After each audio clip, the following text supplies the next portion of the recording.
Tina, just let me know when we're ready to go live.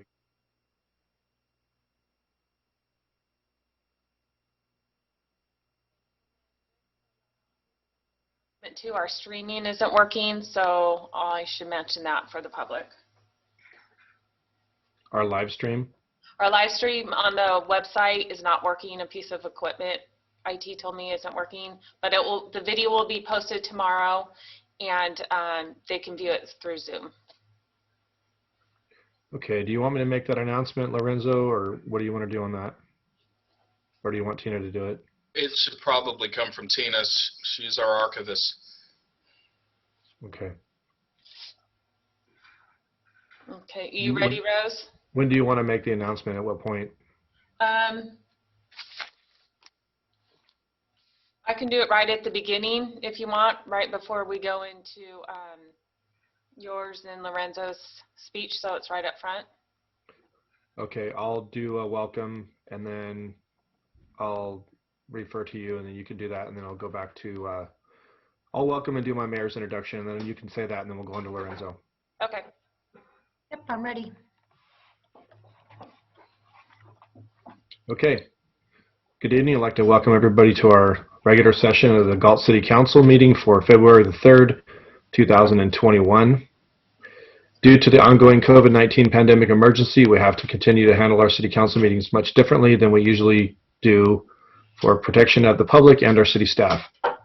I'm going to ask our city manager in a brief moment to give an explanation on this, but first I have a message from our city clerk, Ms. Hubert. Good evening, council members. Just to let you and the public know, our live streaming is not working right now through the website. The video, however, will be posted tomorrow on the city's website, and it is available for viewing right now through our Zoom that will list the code to here in a moment. Thank you, Tina. Mr. Hines. Yes, good evening. This meeting of the Galt City Council is being conducted by teleconference/video conference in compliance with the state and county stay-at-home orders and as allowed by the Governor's Executive Order N-29-20, which allows for deviation of teleconference rules required by the Brown Act. Members of the public will see the council members and city staff who are appearing via remote video/telephone connections. City council meetings will be held virtually by teleconference or video conference only until further notice. Today's agenda states that rather than attending in person, residents may submit written public comments via email to pubcom@cityofgalt.org prior to the council meeting. Any written comments that were received will be read out loud during the city council meeting by the city clerk on the appropriate agenda item, subject to the customary 5-minute time limit, unless the same individual also appears and requests to speak live during the meeting. We will take the live comments first, and then the written comments will be read out loud. We are also using the Zoom webinar format, which allows the public to provide live public comment. Members of the public may use the link to enter the webinar as attendees. They should also be able to raise their hand or use the raise their hand option in the Zoom webinar to let us know if they would like to speak, and should do so when the mayor announces the time for general public comment or when the specific agenda item is called if your comment concerns an item on the agenda. We request, as we typically do in person council meetings, that speakers provide their name and address when they are called on to speak and their line is unmuted, but doing so is not required. Attendees should also see the lower hand feature if they change their minds and do not want to speak. Thank you, Mr. Mayor. Thank you, sir. I'd like to now call the meeting to order. Tina, if you would do a roll call, please. Vice Mayor Sandu. Here. Councilmember Papineau. Here. Councilmember Vandenberg. Here. Councilmember Lozano. Here. Mayor Farmer. Here. Would ask that everyone please join us in a silent prayer, followed by our flag salute, which will be led tonight by our interim police chief, Mr. Kalinowski. Mr. Mayor, Yes, sir. could I just ask for us to remember a retired captain from the Cosumnes CSD Fire Department, Captain Whiteley. He passed away last night, and he had a long career with the department, and Kevin will be missed by many, but I just would like to honor him tonight with the silent prayer. Absolutely. Thank you. Please join us in the prayer now.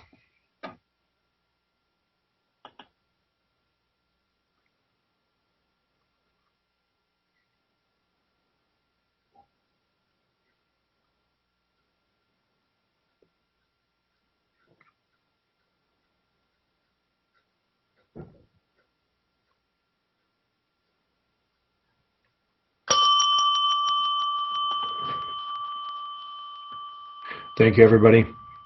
I would ask our interim chief, Brian Kalinowski, to please lead us in the Pledge of Allegiance. Yes, Mr. Mayor. Ready? Begin.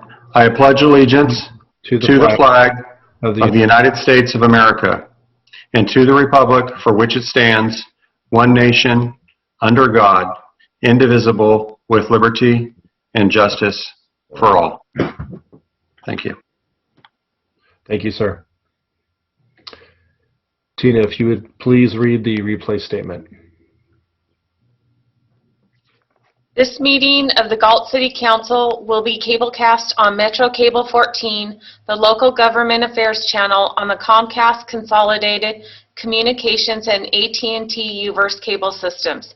The meeting is closed captioned at webcast at www.sacmetrocable.tv. Today's meeting will air Friday, February 5th at 9 a.m. and Saturday, February 6th at 9 a.m. A DVD copy is available for checkout from the Sacramento Central Library. Thank you, Ms. Hubert. We will now defer to our city attorney to report from our closed session, which we had prior to this meeting. Thank you, Mayor. We have no reportable action. Thank you, Ms. Steiner. We'll now move on to our next item, F, agenda approval, additions, and/or deletions. Do I have any items from any council members?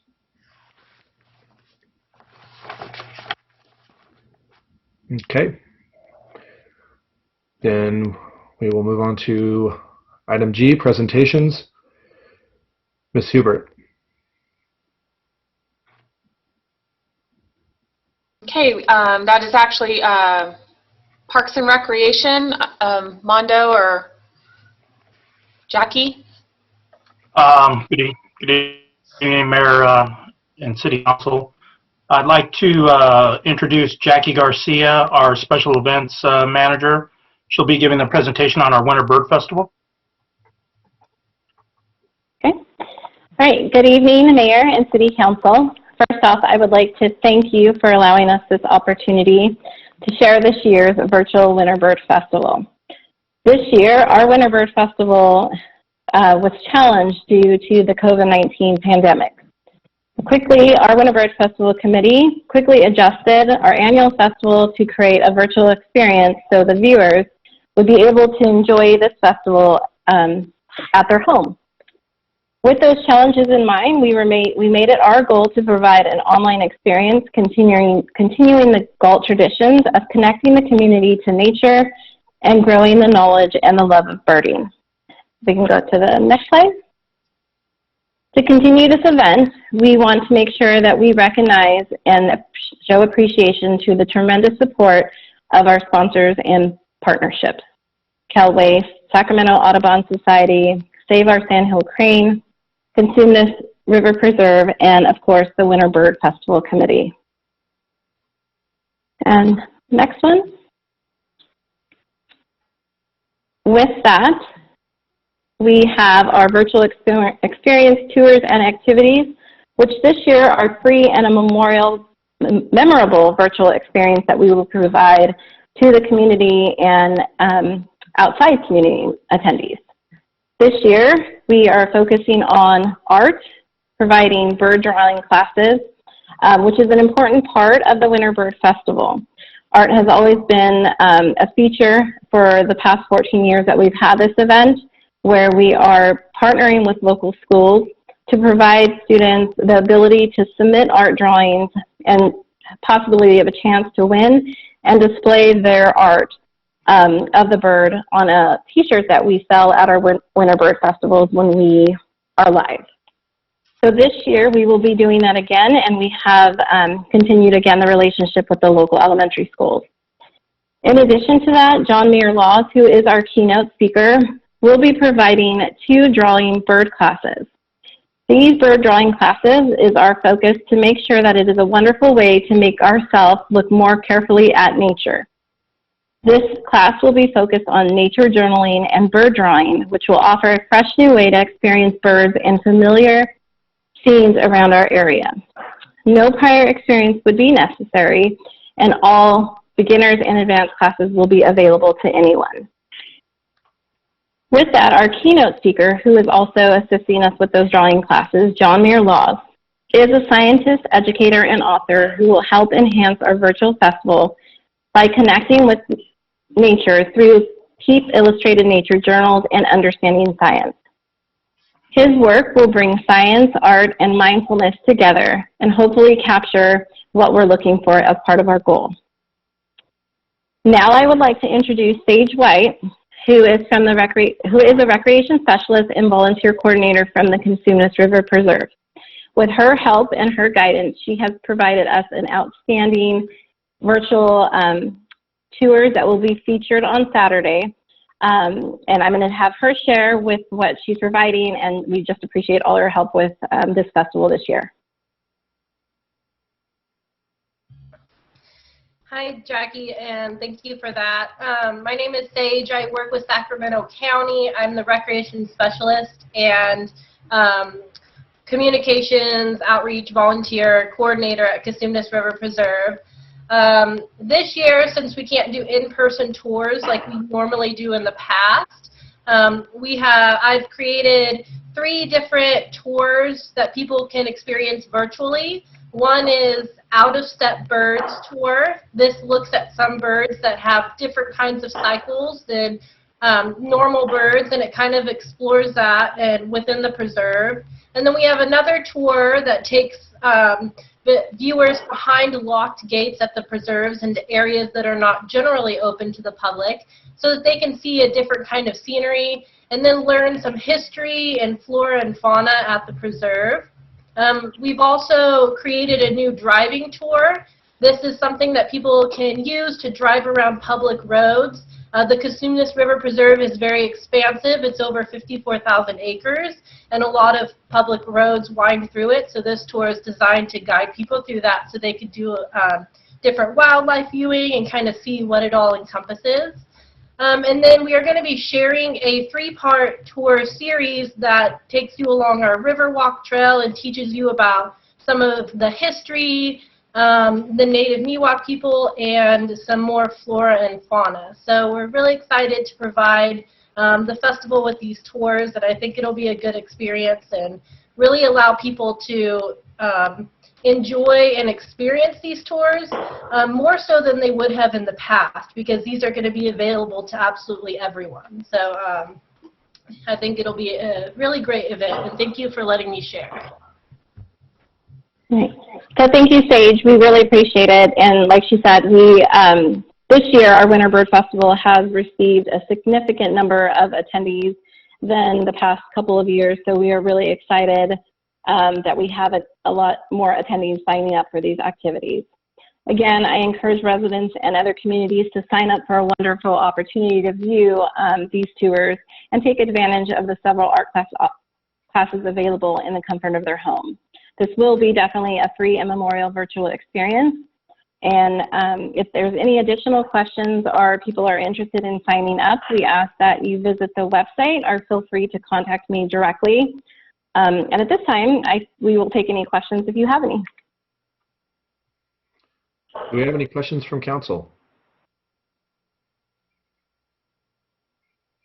Okay, well, I would just like to say thank you, Jackie, and thank you, Ms. White, and Armando, and all the staff that went into. Obviously, it was very difficult to try to pull off a successful event and everything we're dealing with. But it seems like you guys have done and are doing a really good job. So I'm sure there's a lot of people that appreciate that. So thank you to all of you. Thank you. Thank you. Is there any further questions before I move on to our next item? Okay. All right, we'll now move on to item H, our public comment. Ms. Hebert? Under Government Code Section 54954.3, members of the public may address the City Council on non-agenda items. The public comment section is for the City Council to receive comments. Except for brief responses to questions, no discussion or action may be taken on any item that is not listed on the agenda. Please limit comments to a maximum of 5 minutes. Due to the statewide emergency and social distancing guidelines, public comments may be submitted via email to pubcom@cityofgalt.org and will be read out loud subject to the customary 5-minute time limitation. Also, members of the public may participate electronically via https://us02web.zoom.us/j/882-1548-1041, webinar ID 882-1548-1041. Thank you, Tina. Do we have any written public comment? I have none on non-agenda items. Okay. Ms. Roddicker, do we have any hands raised online? We have no hands raised online. All right, thank you. Then we will move on to our next item I, reports by City Council members on regional boards, commissions, and committees. We will start with item 1, the League of Cities for New Mayors and Council Members Academy, and then we'll go around the group. So start with Vice Mayor Sandy. Did you attend any of these sessions this year, Vice Mayor? No, sir. I think you attended all. I did briefly, yeah. Councilmember Rapinoe. I did attend. And some of the beauty of it being remotely is I have some that I can still attend since everything was recorded. But no, the downside of it, it didn't provide what these conferences normally do, with a chance to kind of talk one-on-one with people. But it did, as I said, provide the presentations, and I think it gave a really good overview and kind of a little bit of the finer points of relationships between council, city manager, and staff, and so forth. And it gave a pretty good overview of finance, which I'm thankful was recorded, so I can go back and get a second look at that. So all in all, I think it was a good conference. Thank you. Councilmember Vandenberg. Yeah, I would echo a lot of what Councilmember Papineau said. I'm glad it's recorded. A lot of it was during the middle of the day when I couldn't necessarily get the time I needed to watch it, so that's good. All of it's recorded, and they had a session on the Brown Act, which everybody should probably maybe consider reviewing. Certain things like you can't like a single item posted from another council member if it has anything to do with the city, because that, even though it's two individuals, it could possibly work its way into a serial meeting. So it's just something to pay attention to, and that's about it. He covered everything else. Thank you, Councilmember Vandenberg. Councilmember Lozano. Yeah, I did not attend, but I did attend a SACOG board meeting on the 21st of January. We have 12 new directors that were joining us. I think I mentioned that before. Our chair and vice chair were sworn in. The chair is Bonnie Gore from Placer County, and Rick Jennings is the vice chair from the city of Sacramento. Went over the 2021 work plan, some advocacy updates and things like that. It was really an orientation. I have the opportunity this year to be a board member buddy to a brand new director And so I look forward to that. And then just one other thing to report on. I attended the GSEC Champions Program webinar on the 29th, and I highly recommend that all the council members and city staff join the next one, or next one of the two. I think there are 2 more sessions coming up, but we got an email on it a few weeks ago. It was pretty interesting. Learned a lot about what GSEC is doing for the entire region, and the work that our city manager is doing. He was actually singled out and named in part of the presentation. So he's out there working and getting his name out there and doing what he can for Galt. They also talked about what the economic development managers are doing, so Amy Mendez and all the work that she's putting in the region. The interesting thing was they did mention how Galt has a significant industrial area that can be developed, and so all of the different jurisdictions that were there know now, or if they hadn't before, and about what we need economically here in Galt. And so one of the interesting things I just wanted to kind of point out was, and I didn't realize this, but they put up a slide that mentioned all the cities and jurisdictions in the region, 6-county region, and what percentage of the residents of those jurisdictions worked within the jurisdiction they lived in. Surprisingly, again, some may have already known this, but 28% of our residents actually work within our city. That seemed a little high to me, and I'm sure it's a lot higher now since COVID and many of our citizens are working from home. So I find it interesting that that little piece of information really can help drive what we do economically and in terms of promoting business and stuff like that. So anyhow, if you get an opportunity, I think it's well worth the hour and a half time, and to hear the presentation as well as be a part of the breakout sessions. And so, like I said, highly recommend it. And I think that's all I have for reports out on boards and commissions. So thanks. Thank you, sir. And that is interesting data that you gave us. I would be interested to see if we have any prior data like pre-COVID that we could cross-reference that to see. But that's an interesting statistic. So yeah, thanks for sharing that, Rich. Since we didn't really cover other boards with some of the other, I'm going to circle back real quick before I go. Vice Mayor Sandhu, did you have any reports on boards, commissions, or committees outside of League of Cities that you would like to share? Yeah, the only thing I did attended on January 25th on South Sacramento Conservation Agency. That was the first meeting, and that's just the introduction. So there's nothing to report, but I certainly will more depth in my next meeting.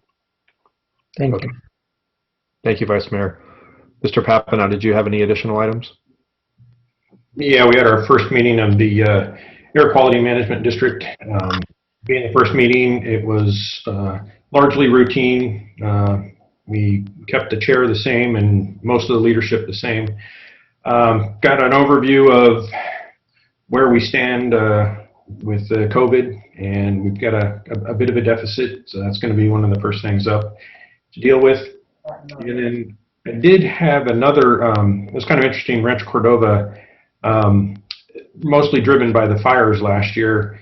They had a lot of inquiries about air quality, and the best advice that Air Quality District could give them specifically was if it smells like smoke, you probably shouldn't go out.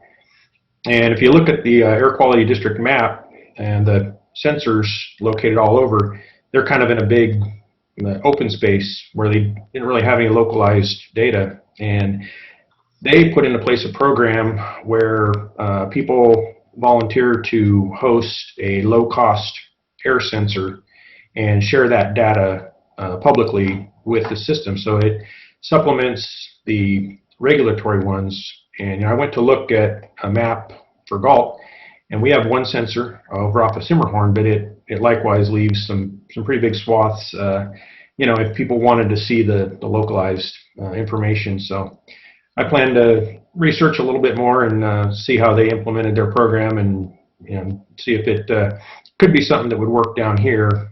Generally, they said these sensors run $250 to $500, so they truly are a low-cost thing. We'll report back when I have more about that. Thank you, Councilmember. Good information. Councilmember Vandenberg, anything additional? No, that's it. All right, and since Councilmember Lozano had finished with his, I believe, I will move on to myself. I did attend just 2 sessions earlier in the League of Cities, which I think I spoke about last meeting. I don't believe I've attended anything between the last meeting and this. It was the initial skit that they do, which is very fun to watch and informative about the function of the council and protocols and things like that. I was wanting to view the social media session, which is always very good. Unfortunately, it fell in conflict with participation on the Humboldt Court thing that some of us attended on that. So I do plan on going back and watching it, though. As you guys mentioned, it's recorded, so it is a good one, and I recommend other council members, if you've not seen that one, it's very good. One of my favorites. Other than that, I did attend a youth commission meeting last night, and that was my second one since I've been in that position. It's very good, very interesting, and very fun, and a lot of great criteria shared, a lot of great ideas, and just interesting how the youth commission operates as a very efficient little machine. So I look forward to those meetings. And ex-councilmember Lamson was there on our behalf, and she did a great job as well. So that's all I have to report. So if we have anything else from any other council members before I move on to the next item. Okay. All right, then we will move on to item J, which is our information consent calendar. It is recommended that items 1 through 3 be acted simultaneously unless a separate discussion and/or action is requested by a council member. Since we have no items that were pulled, I will go through our list. Item 1 is the minutes of the regular meeting of January the 19th, 2021, and special meeting of January 22nd, 2021. Item 2 is receive and file warrants for period ending January 29th, 2021.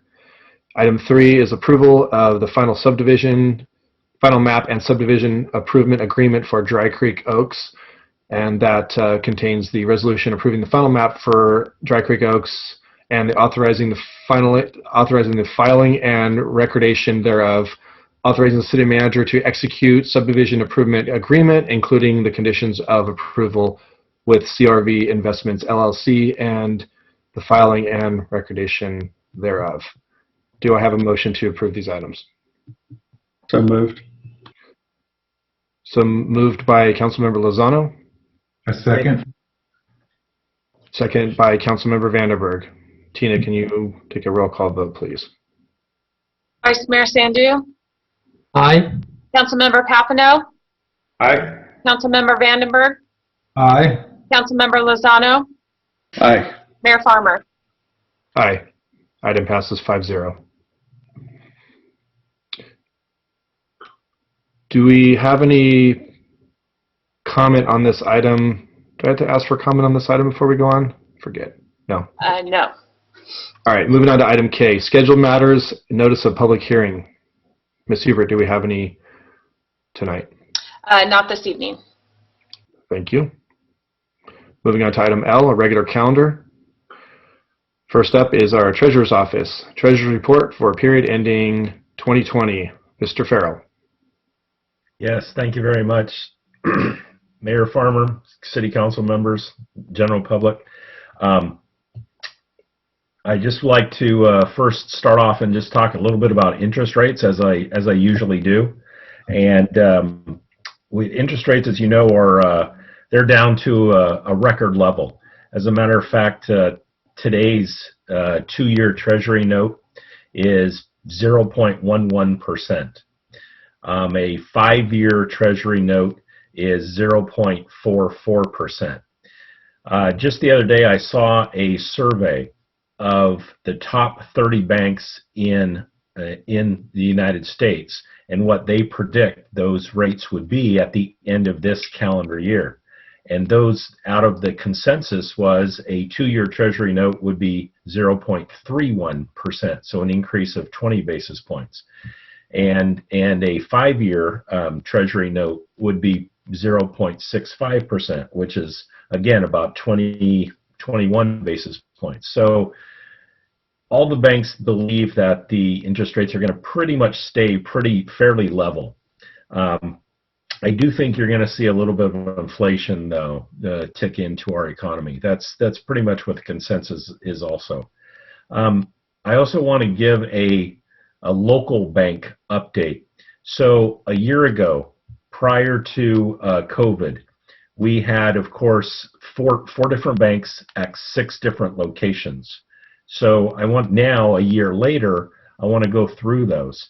So first, Wells Fargo nationwide are closing some branches. They have closed so far about 650 branches nationwide. Here in Galt, there were 2 locations a year ago, one in the Rayleigh Shopping Center, or I should say the Rayleigh's grocery store, and one, of course, on C Street. So Wells Fargo has closed the one in the Rayleigh's grocery store on a permanent basis. They're not going to return. So we still have Wells Fargo, but it's only now down to 1 location. Banner Bank, which is also on C Street, during last year, COVID, they closed for about a 7-month period. They have reopened, but drive-through only, and of course, if you want to go inside, you have to make an appointment. Union Bank is, they were in the Save Mart grocery store. They have closed on a permanent basis. They are not going to return to Galt at this point. So, and then Farmers and Merchants Bank, our local community bank, they have 2 locations. Both locations have stayed open, and you can walk in anytime. You don't have to make an appointment. It's just business as usual. So that's our local bank update. But it's as you can see, COVID has definitely affected us quite a bit. I also want to talk about the unemployment rate for Galt. So Galt has currently an unemployment rate as of December of 9.9%. Now, in relationship to the county of Sacramento, the county has an unemployment rate of 8.5%. So we're a little bit above what the county is in general. And lastly, if you're a homeowner, you may be interested in this, of course. So at the end of November, there were 45 homes sold in the Galt area. And the median priced home for in November was $449,500. Now, compared to a year prior, November 2019, it was $427,500, which shows that during the last year there was an increase of about 5.1%. In comparison, for all of Sacramento County, their average price raised about 11%. So home prices are going up. Unemployment for us is pretty high, and interest rates are very low. So I wanted to give you kind of that economic update a little bit before I talk about the Treasurer's report, which will be right now. We have the majority of our funds in the State of California LAIF account. And the reason is because at the end of December, we were able to get 0.54%. So it's right around 0.5%, which is not a lot, but compared to what the 2-year and 5-year Treasury notes are doing, it's pretty significant. Now that rate at LAIF is certainly going down. Just in the last month, it's gone down 10 basis points. So right now it's at 0.44. As I said, about 84% of our money is in LAIF. The other about 10% is in our local bank, Farmers and Merchants. And we also have some out-of-state or I should say, within the United States, some CDs. So also the halfway point of the fiscal year ending December, the city has earned $263,000 in interest. It's that, I'll be honest, is very dismal. In a good year, that would be up around $1 million. So as you can see, these low interest rates are definitely have an effect on the city of Galt, with a difference of about somewhere around $750,000. So that's all I had tonight. And if you have any questions, I'll be more than happy to answer them, council members. Otherwise, I ask for your approval to the treasurer's report. Thank you, Mr. Farrell. Very informative information, especially the in-depth on the unemployment. Do you have any insight to that? Why the unemployment would seem higher in Galt than the rest of Sacramento County? I mean, do you think that could be tied to COVID at all? I mean, I know there's people unemployed, but a lot of people are working as usual, actually more than usual. I don't necessarily, I can't put a finger on why. There have been some layoffs, of course. You don't hear about them, and so it's really hard to kind of give you a specific reason.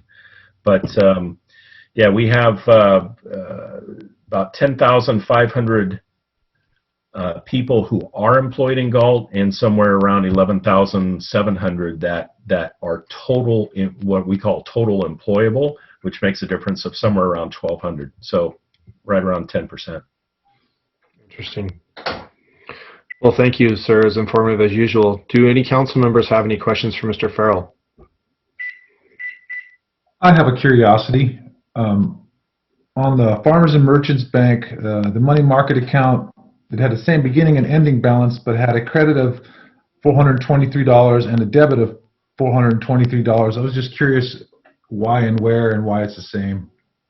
So what we have is a situation where they pay interest, and as soon as they pay that interest, then it immediately gets transferred out to our regular checking account. So they pay interest of the 423 and it immediately goes out the 423, and that's why you always maintain a balance of $1 million. And Jay, just to let you know, I was just informed in December we received a 0.5%.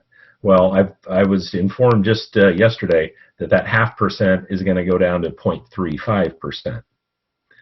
So I mean, again, all in Farmers and Merchants is not the only one. I work certainly full time at a different bank, and it's the same thing there, and it's the same thing among all banks. You can't to get yield these days is very difficult. Does that answer your questions, Mr. Vandenberg? Yes, it does. Thank you. Any other council members have any questions for Mr. Farrell? Okay. I would just like to add one more thing. In regards to your last comment, I know from an investment standpoint, it is sad when we see rates, get so low. But on the flip side, I know that for a lot of people, their homes are their biggest investment, and I know that a lot of people are buying homes right now in Galt. The rates are low, prices are crazy high, inventory is low, people are fighting over homes, and I think it's all driven by the rate being so low, and I think that a lot of people are able to buy homes that maybe were never able to before, even with the prices high. So I think there's a good and bad side always to each. So yeah, there is. If you currently own a home, yes, you're correct, Mayor Farmer. If you currently own a home, now is the time to refinance it, or as he said, now is the time to purchase another home. Yeah, definitely. My wife and I sold our house about 8 months ago, and in our neighborhood, we saw houses similar selling for almost $50,000 more than we sold our house. So huge jump in a short amount of time for certain neighborhoods. Mm-hmm. So thank you again, Mr. Farrell. And if no other council members have any questions, then I will look for a motion to approve the treasurer. Actually, do we have any public comment on this item first? Tina? No public comment. And Ms. Rodiger, any hands raised online? No hands raised. Okay, thank you. All right, we'll entertain a motion to approve the Treasurer's report as submitted. Move to approve. Moved by Councilmember Papineau, Second. seconded by Councilmember Lozano. May I have a roll call vote, please? Vice Mayor Sandu, Aye. Councilmember Papineau, Aye. Councilmember Vandenberg, Aye. Councilmember Lozano, Aye. Mayor Farmer. Aye. Motion passes 5-0. Thank you very much. Thank you, Mr. Farrell. Moving on to our next item from the City Manager's Office. Subject is the coronavirus COVID-19 update. Mr. Hines. Thank you. Thank you, Mr. Mayor. We want to give an update for February 2nd, 2021. So what we have here is the cases in Sac County and in Galt, and comparison of January 15th to today. As you can see, the number of cases in Sac County have gone up 11%. The number of deaths in Sac County have gone up 18%. With the cases in Sac County, they've picked up another 8,855 cases. They've also picked up, well, not so much picked up, but we've lost 191 folks due to this virus. In Galt, our cases have gone up by 354, and we've lost a total of 9 folks to the virus. That's an increase of 9 since January 15th. So the pandemic rages on, and we still need to take care of each other and take care of ourselves out there. Our regional stay-at-home order ended on January 25th, 2021. All county restrictions throughout California returned to their appropriate tier under the blueprint for a safer economy from the governor's office. Sacramento County remains in the purple tier, and the greater Sacramento region ICU capacity is currently at 18.4%. I'll jump back up to the prior bullet. We have 28.7 new COVID cases per day per 100,000 population, and we have an 8.5% positivity rate here in Sac County.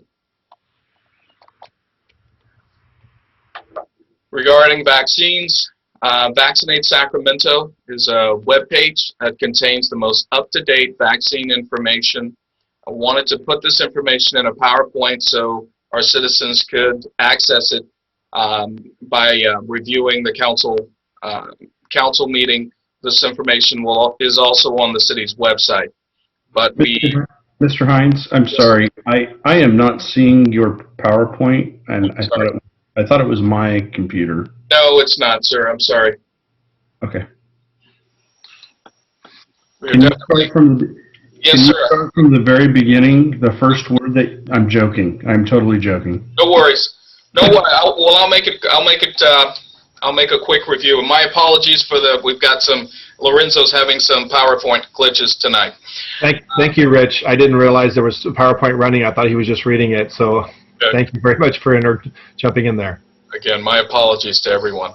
The number of cases in Sac County, as I've mentioned, have gone up by 8,855, 11% increase. The number of deaths in Sacramento County, 191. That's an increase of 18%. The number of cases here in the city of Galt, and when we say Galt, we mean the Galt area code, or the zip code, I'm sorry. We mean the Galt zip code. So everyone that's in that Galt zip code, including the city limits of Galt and all those areas surrounding the city limits of Galt, that's what this means. So we've picked up another 354 cases in that region, and we've lost 9 individuals since January 15th as well in that region. As I mentioned, the regional stay-at-home orders ended January 25th, 2021. All county restrictions throughout California returned to their appropriate tier. Sacramento County remains in the purple tier. Our ICU capacity is currently at 18.4%. Vaccinate Sacramento, and you can all see the PowerPoint, correct? Very good. Vaccinate Sacramento webpage contains the most up-to-date vaccine information, And so we've provided the link so folks can access this information. It's also here in the PowerPoint. Sacramento County is continuing to vaccinate those in Phase 1A, Tier 1 through 3, healthcare workers, first responders, and congregate care staff. Beginning today, February 2nd, the county is coordinating vaccinations at various sites for those who are 65 and older and living in Sacramento County. Demand far exceeds supply, and appointments are still very limited. 65 and older can check availability of appointments on the Vaccinate Sacramento webpage. New appointments continue to be added, so it's important to check the webpage daily. Individuals in Phase 1B, Tier 1, can be notified when appointments become available by signing up on the Vaccinate Sacramento webpage. And again, the link to this webpage is out on the city's website, and you can also go to the county's website. The folks that are targeting for this website at this particular time are folks who are 65 and older, healthcare workers, education and child care workers, emergency service workers, and food and ag workers.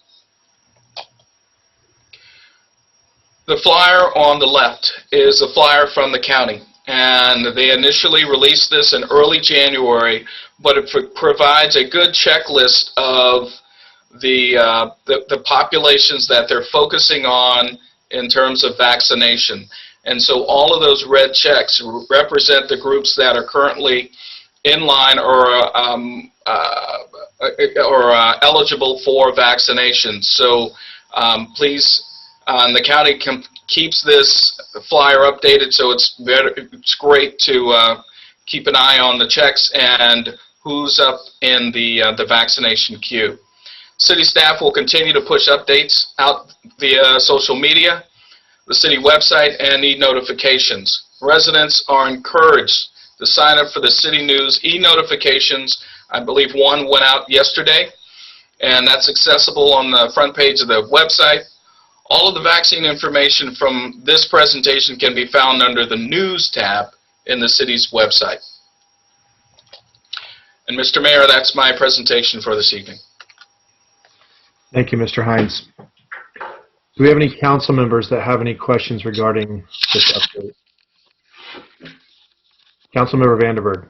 Yeah, I'm just curious if there's been any discussion or analytics regarding how the vaccines will affect the numbers, or any anticipated change in, and how that will change, what tier we may or may not be in.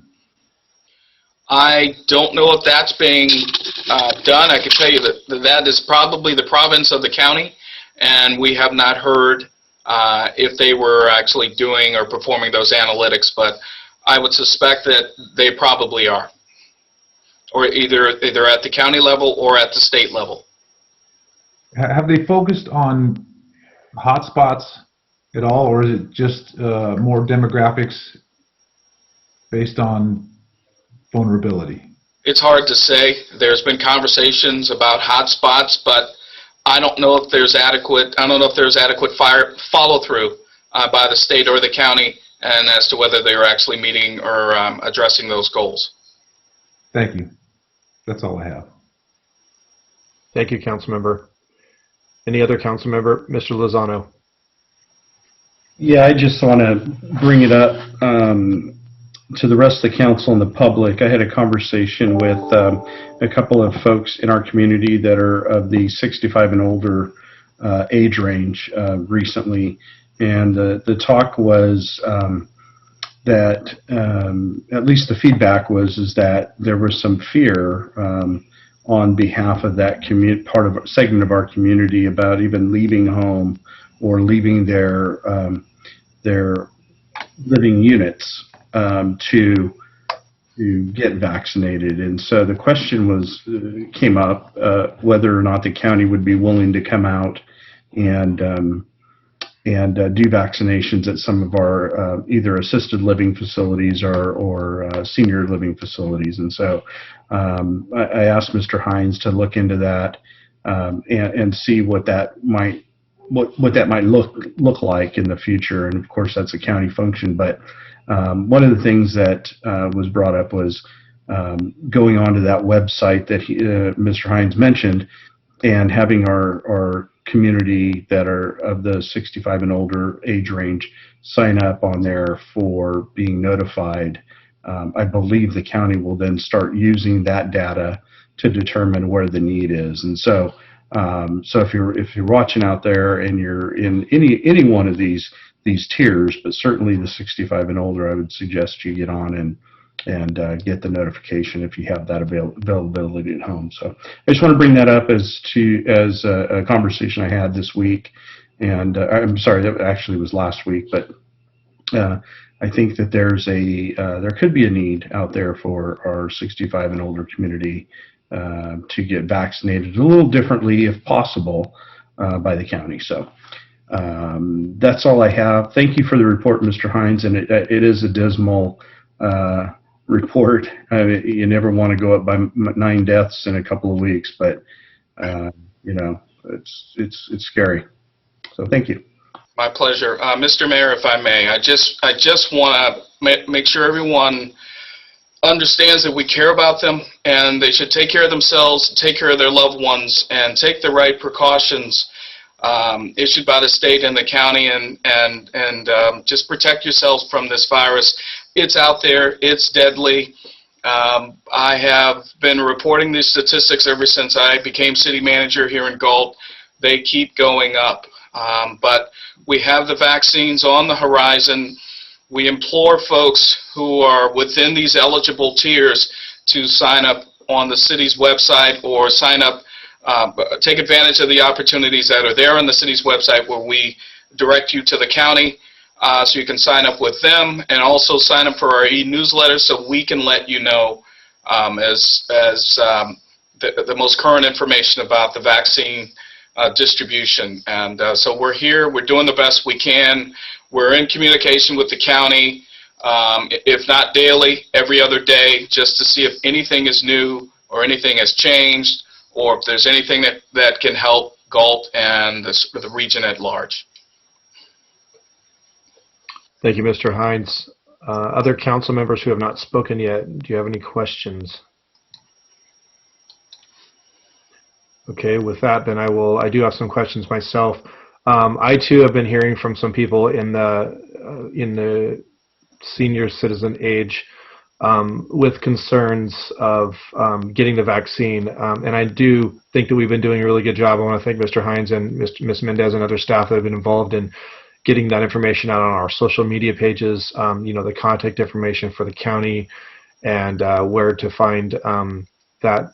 But I do also am concerned that there's people that are technically challenged that are not on social media, and they're not even maybe people that use email for that matter.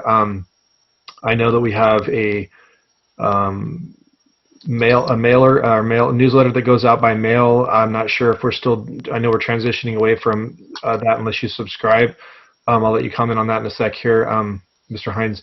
But I think we just need to use every avenue possible. I would even encourage the city to reach out to the newspaper. I know that a lot of seniors like to read the newspaper still, so I want to use every possible means to get that information to these people in some form or another. I would even go as far as to say that I think we maybe should reach out to maybe the Commission on Aging and some organizations, maybe other service organizations that work with these people of this age, because when Mr. Lozano referenced the care facilities and then senior facilities, I think with care facilities, I think you have medical staff, and I think that the deployment of the vaccine in that arena is going to be probably very efficient. But you have a whole group of seniors that live in senior housing that are not attended by caregivers or anything. They just live in a senior complex, and there's a lot of these people that are just not leaving their homes. They're not going anywhere for fear of being out in the world.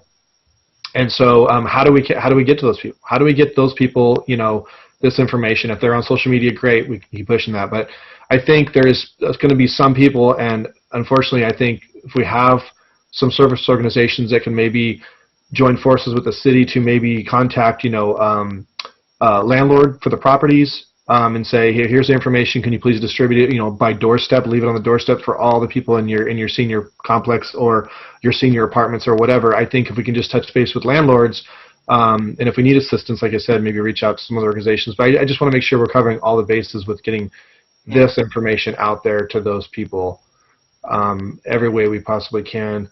So my last question, I just have a couple questions regarding your report.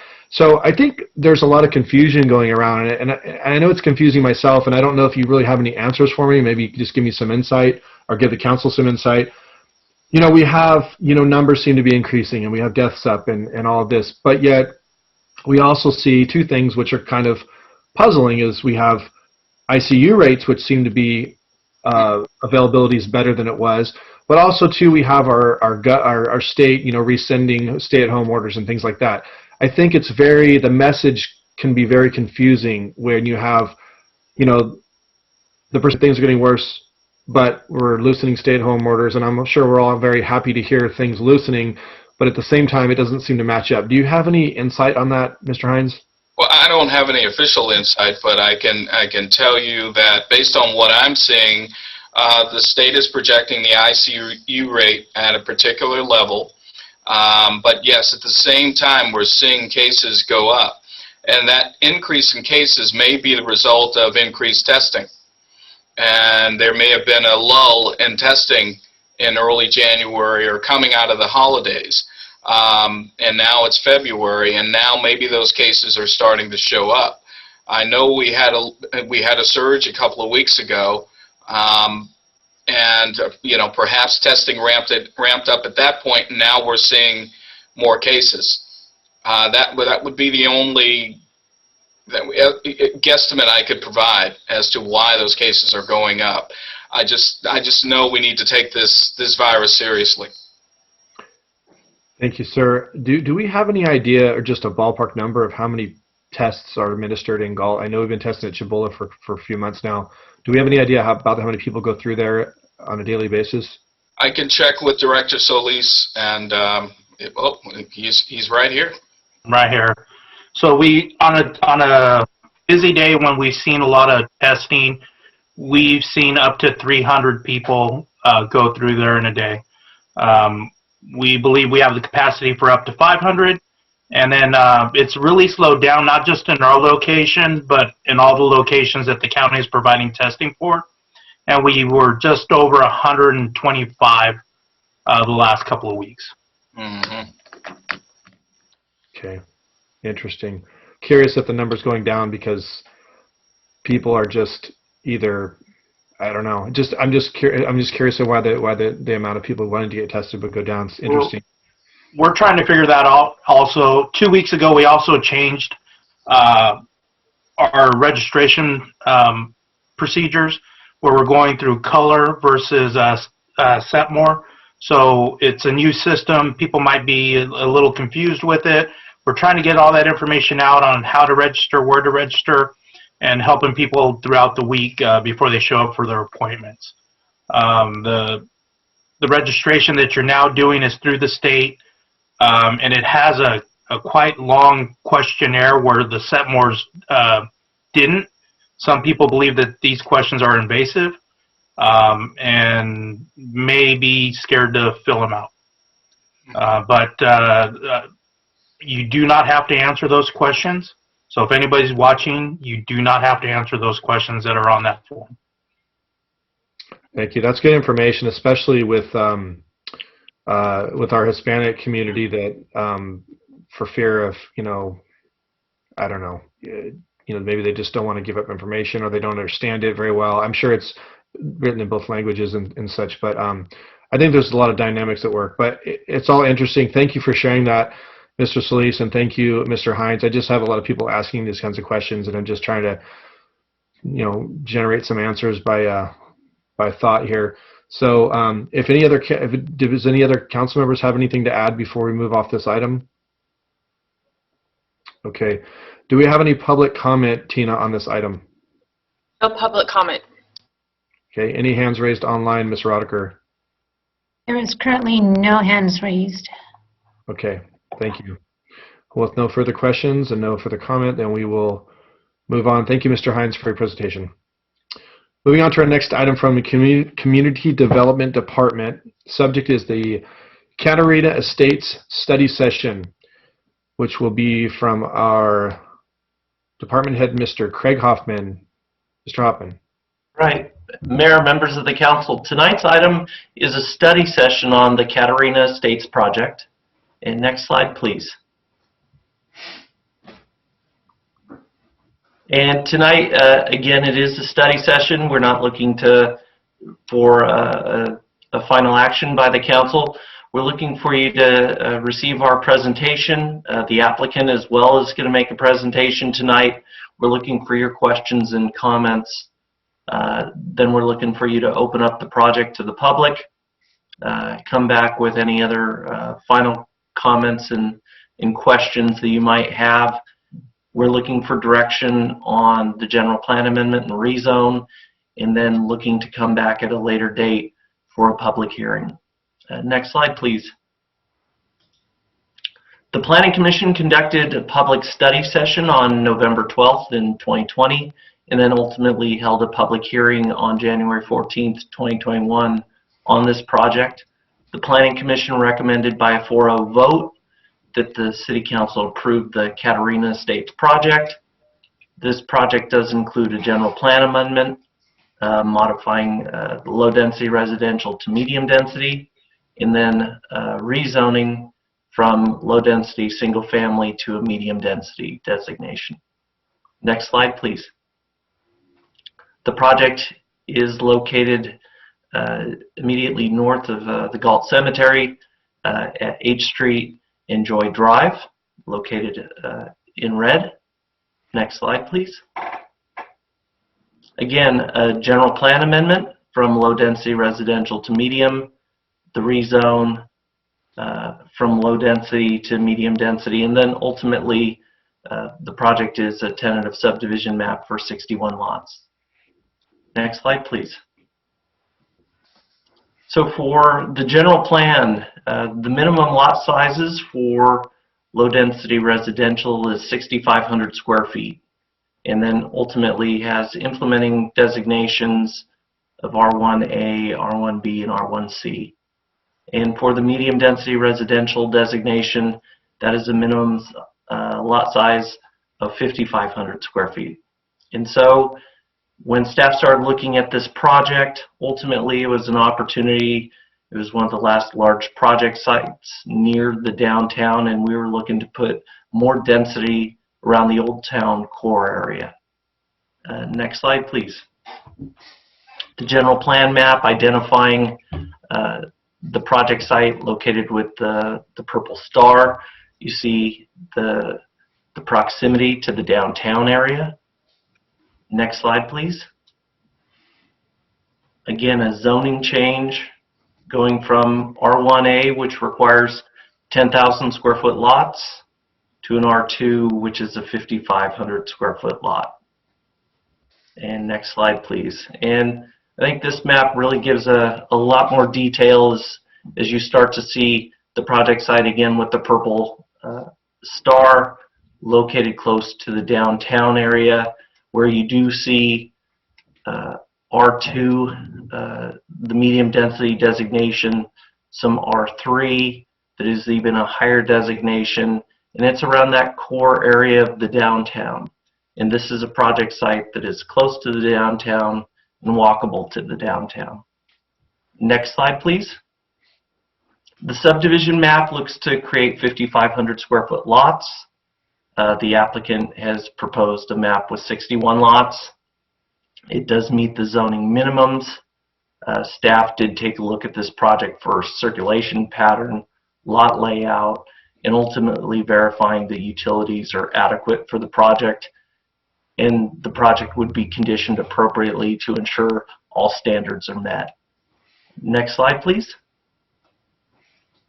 This does show the map site, again located up against the railroad tracks, and you have H Street and then Joy Drive, very much so a gridded pattern, as well as having a detention basin to the lower southern portion of the project. Next slide, please. This project, it isn't standard that project is conditioned to have design guidelines. I think staff and the Planning Commission was concerned about what this would look like if we were going to be doing a general plan amendment and a rezone. They wanted to see something that could absolutely verify that the vision of this project would be moved forward. So the applicant did prepare design guidelines. Those are included in your packet tonight. And they also will be used for ultimate project approval down the road when a home builder does come forward with building houses. We're minimizing garages, including front porches, and trying to make the project pedestrian scale. Next slide, please. So tonight, the Planning Commission and staff believe that the increase in density is appropriate given the proximity to the downtown, and the Planning Commission definitely want to ensure that the project is designed to enhance the walkability to the downtown, and would suggest that home designs include enhanced front porches, and again minimizing the garage door feature. And staff is requesting the council to take in public comments and provide feedback again on this project design. I believe that's my last slide. Okay. So that concludes my presentation. If there's any questions I might be able to answer, as well as I think next we would like to have the applicant provide their presentation if we could. Okay, we'll go ahead with the presentation from the applicant, and then we'll start circling around with questions from council. Excellent, and thank you, Mayor and council members, city manager, and staff. My name is Aiden Barry, and I'm with the True Life Companies. Before I get started, let me just recognize some of the earlier conversations. We live in a very strange time, and a very difficult time for all. And I'm very respectful to the fact that you all are entertaining the discussion of a subdivision of some land while there are much bigger problems that exist. But your council and your staff have agreed on kind of establishing procedures that allow us to move projects forward through a process that is extremely respectful of the times that we live in. And even to the point where there was some feedback about pursuing a general plan amendment and kind of almost rushing through the process, which is in no way, shape, or form the intent of us as an applicant. But by going through the workshop process with the Planning Commission and the workshop process with you all now tonight, we hope that provides a level of kind of transparency and discussion about a general plan amendment that gives you all the comfort level and the support that you need to be able to consider the project when we bring it forward following our Planning Commission hearing and action. But we are extremely excited to be here this evening. This is our third project in Galt. We had two other projects down on the other side, on either side of Cost, to the south of us, and we're moving towards downtown and excited about doing that. I want to thank Craig in his presentation. He basically identified very nicely all of the components that have gone into the site. We've achieved, I think, a density that supports a need for housing adjacent to downtown. We've had a really good time working with staff on what components of the site need to be supported through pedestrian connection along H. And we believe we've got a really good game plan on how to deal with Joy Avenue and some of the public improvements, storm drainage that are required along that frontage. So we're here tonight, not with a formal PowerPoint presentation in any way, shape, or form. Staff has done an excellent job, and we've really enjoyed going through the process at the Planning Commission level. And we are here to answer any questions that you may have relative to our project tonight. Thank you, Mr. Berry. So what I would like to do is go around to each council member. We'll give everybody multiple chances to speak. I know some of us may have more questions than others, so if you want to just ask a couple questions, and then we will give you an opportunity to ask additional questions. We'll circle around a second time. So we will start with our Vice Mayor, Mr. Sandhu.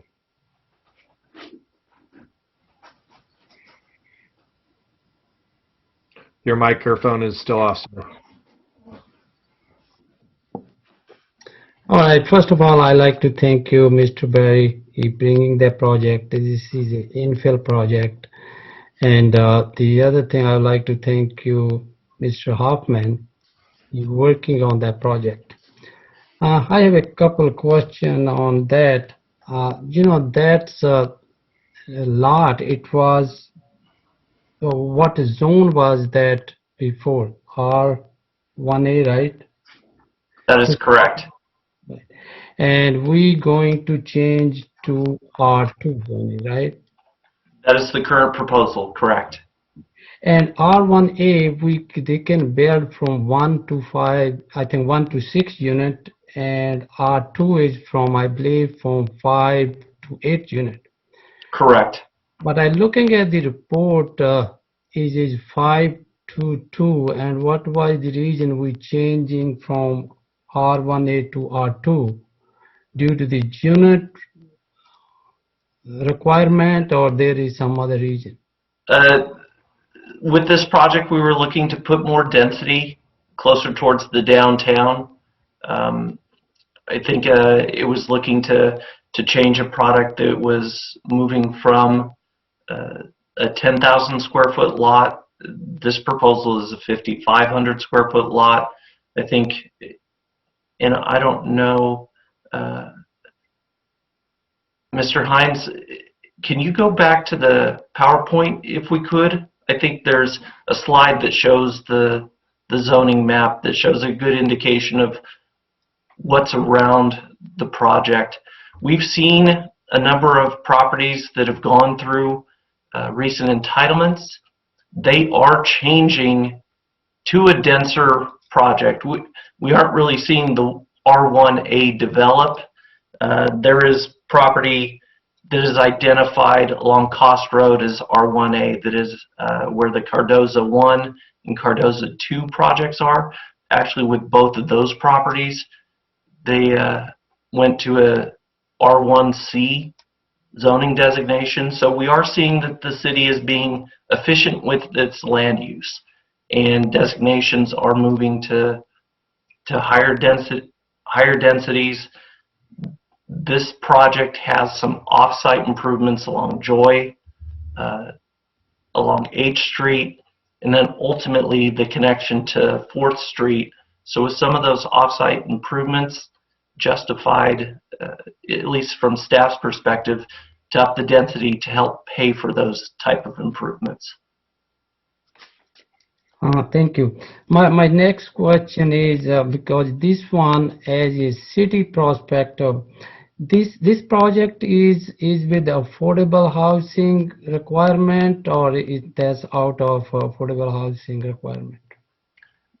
Within the housing element, we identify 4 categories: very low, low, moderate, and then above moderate housing. This project would help the city with its moderate housing. I think when you start to look at the very low and low, that's typically apartments. But as far as single family housing, this would help us with our moderate needs. All right. The other thing is, most as a city prospect, we like to be, because this project is close to the downtown area. And I believe that was same, I think all my same concern on that to the walking because there is a 4th Street. I don't know how we tackle that, and then there is a 4th and 5th Street, and there is a no stop sign, and also on the Joy Drive, and that's why I'm talking about it's mentioned in very way to in a report, but I just ask you if you can give us, like, in brief, what you gonna do, what we can do on that project to be more walkability to the downtown. And the item tonight being a study session, I didn't provide all the conditions of approval that you'd normally see during a public hearing. This project has been conditioned along the frontages to the project, along Joy Drive as well as H Street. You are getting curb, gutter, and sidewalk. And this project does complete the road section from between F Street all the way to H Street. So you are going to see a new road section with curb gutter and sidewalk on both sides.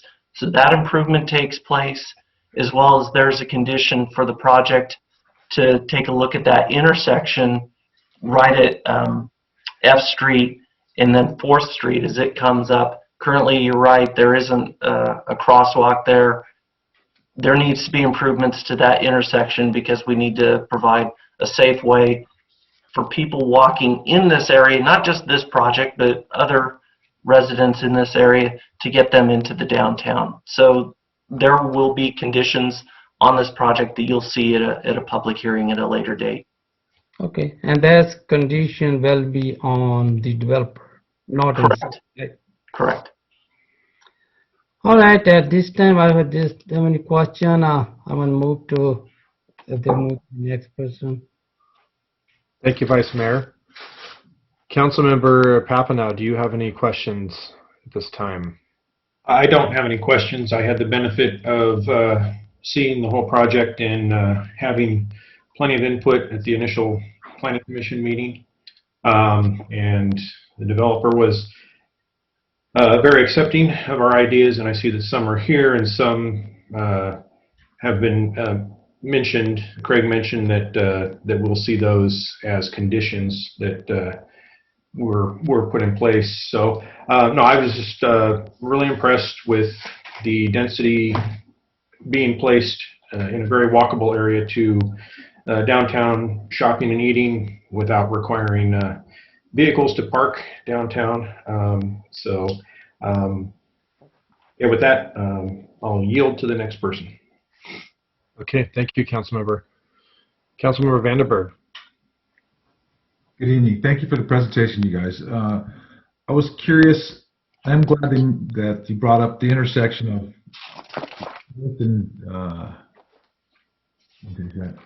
I frequent that Quick Stop a lot, and that is a pretty tricky intersection. The street's rather wide, and that would be a difficult, one of the harder places to cross the street, especially with the tracks. They kind of elevate and help hide the pedestrians if you're coming from the west towards the east. I was curious, there's a row of trees, I believe they're olive trees, all along the west side of that property. Will those trees remain in place? Because there's going to be a wall constructed, right, a sound barrier to prevent for when the trains come by, correct?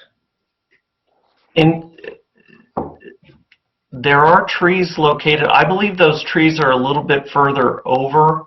They're actually on the railroad property. There will be a sound wall. This property does not go all the way to the tracks. And Mr. Hines, I was wondering, sorry to indulge asking for the PowerPoint again. There's a slide that shows the map. I believe it's next slide. The decibel rating map. Okay, this gives a good indication. So you see the 4th Street extension coming down. A number of the trees that you're discussing are actually on Union Pacific property that is a little bit further to the west of the property. I think the trees that are still on this property that we see are the old walnut trees along H Street, and those will be removed. Yeah, those should go. Those are. Yeah. Okay. Mr. Berry, there's a variety of housing that the zoning and designations allow. What is the intended structures to be built? Are they going to be single-family detached homes, or what is the full range that's anticipated? Yes, at this stage, it's set up to be single-family detached. There'll be 1- and 2-story homes. One of the things by going to a 5,500 square foot lot, you're really encouraging to try to get, our goal as a company is to create a framework for attainable housing. And this site plan adjacent to this site and this site plan adjacent to downtown allows us for kind of what we believe is a sweet spot in the density, which is a smaller lot and a more attainable price point. But they will be single-family, detached, 1- and 2-story homes, mostly 2-story. Okay. And then a final question about the housing element. You said it will help. How does this, I know it's like a little bit unrelated, but how does this help our housing element on something we haven't voted on yet or rezoned areas for? If this project would be approved, it would help our new housing element. They just counts forward towards that? Correct. Correct. As a vacant property, yes, it will. It will be identified as a site. I think by doing a general plan amendment on this site, by doing a rezone, we're able to have this count more in the moderate range. And again, when you look at the 4 designations we have to satisfy, it's very low, it's low, it's moderate, and it's above moderate. I would probably tell you that the higher lot sizes that are coming in at 8,000 square feet and 10,000 square feet, that's definitely above moderate.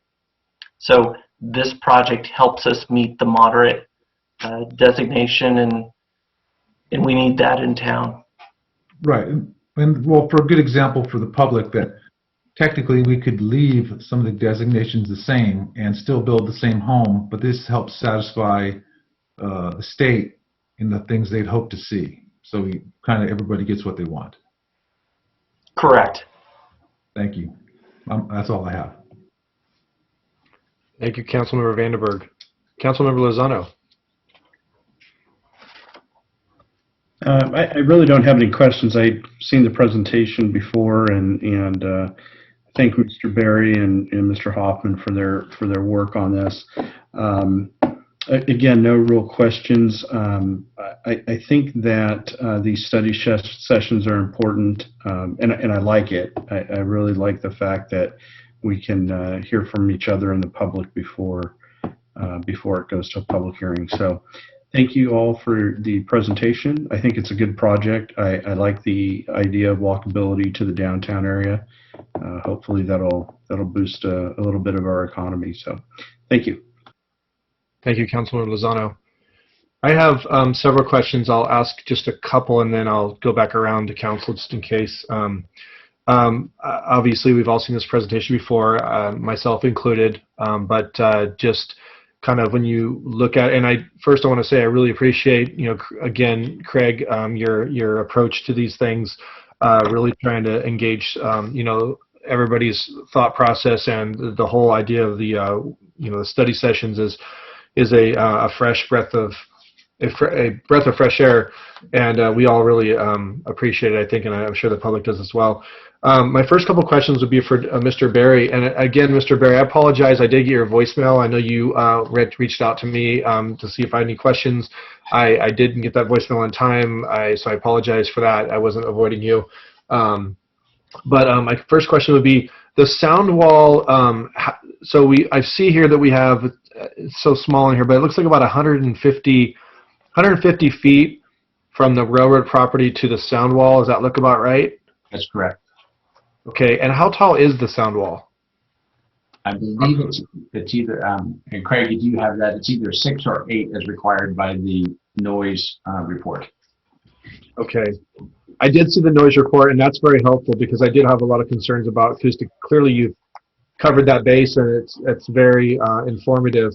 Not in absence of such a report, I would sit here and try to argue all day long that I think sound is going to be an issue on the south side of the subdivision, being that there's no sound wall there, which I think that was discussed in the planning. But you do have an acoustic report here, so I mean, obviously those are experts. So I'm assuming that that's going to cover that question.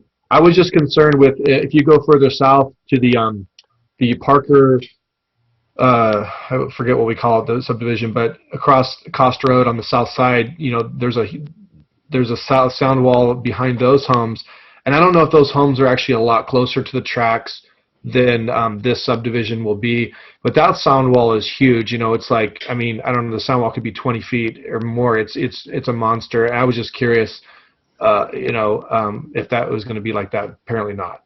No, and just It's a great comment. So that subdivision, my understanding, and Craig can back me up or correct me if I'm wrong, is in fact closer.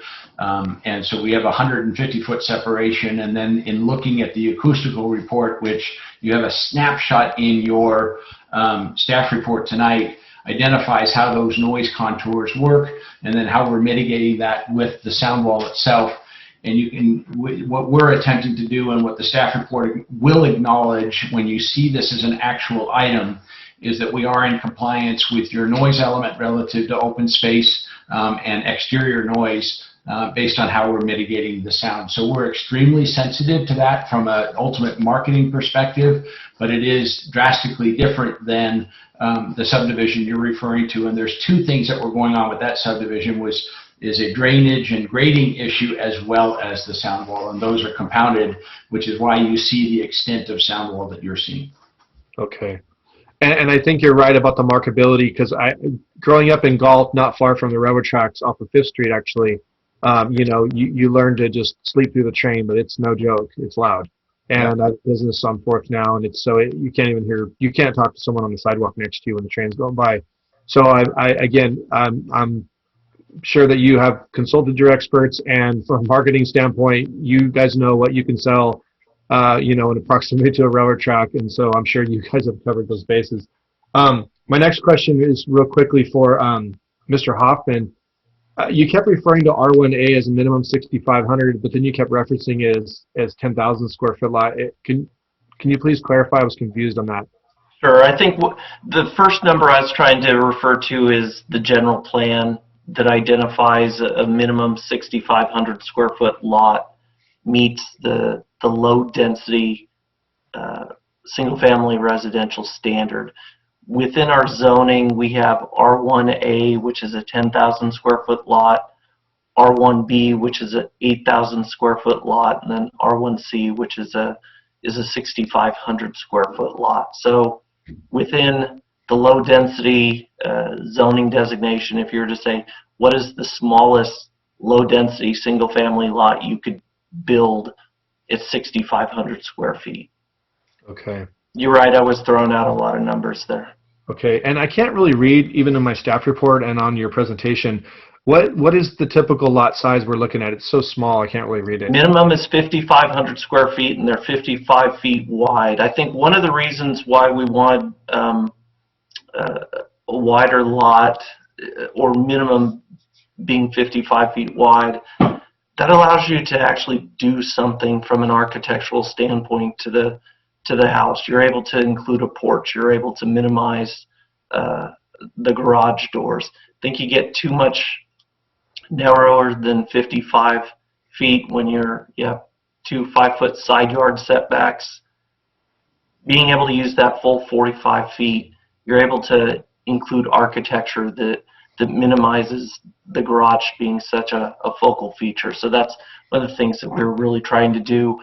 And then the design guidelines really help to set the tone.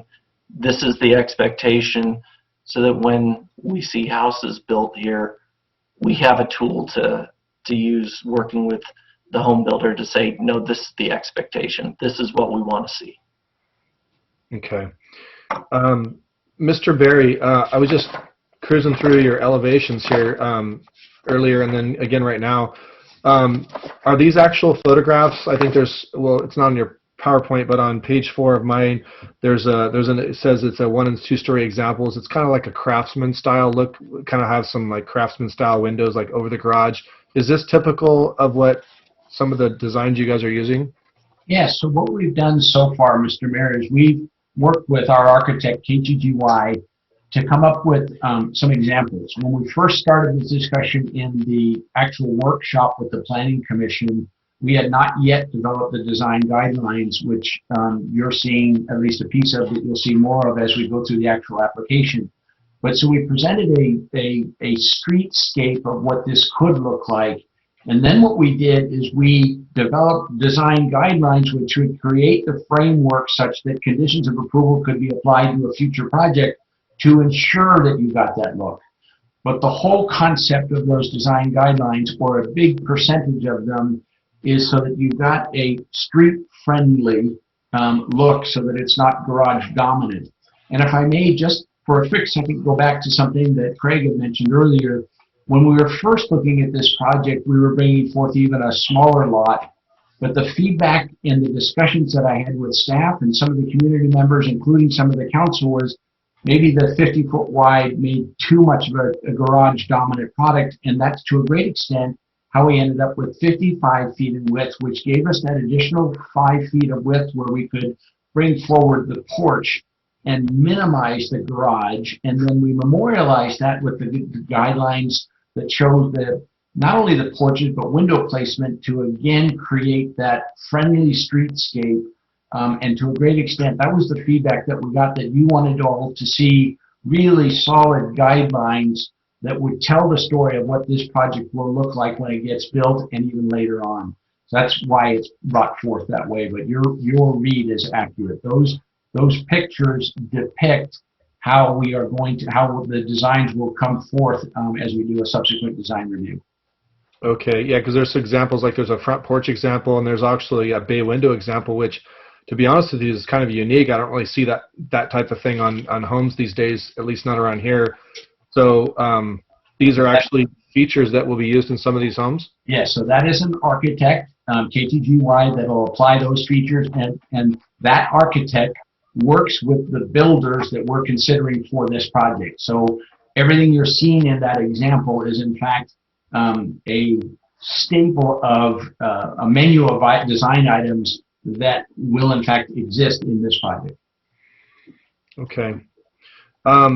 All right, I have a couple additional things, but I'm going to want to go around again to my council members. I don't want to take too much time to myself here.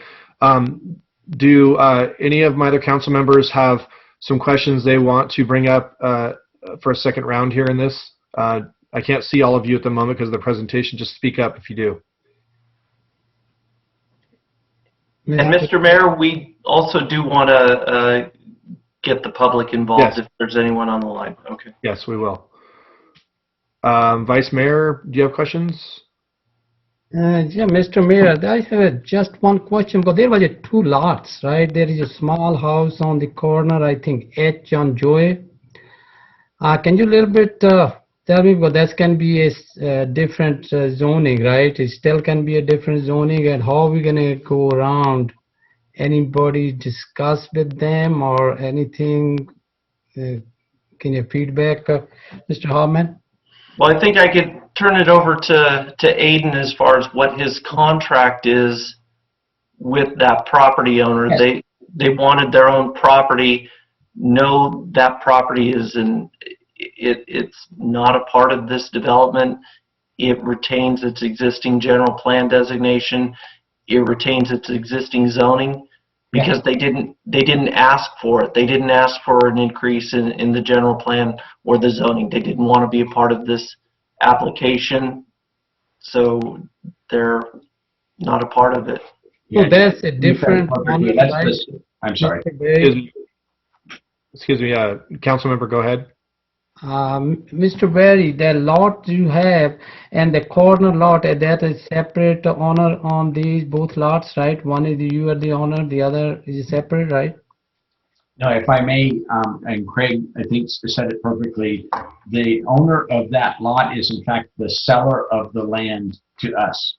In our selling arrangement with him, he wanted to keep his existing lot as it's currently laid out and is shown on the exhibit. So we'll be building a fence around his property, but he wanted to keep that property in its current shape, and there will not be a subdivision of that property. Thank you. Thank you for the explanation. Thank you. Any additional council members, more questions before I go on to some public comment? I have none. Okay. All right. Do we have any public comment on this matter, Ms. Hubert? No public comment. And Ms. Rodriger, do we have any hands raised online? I am looking, and it looks like we currently do not have any hands raised.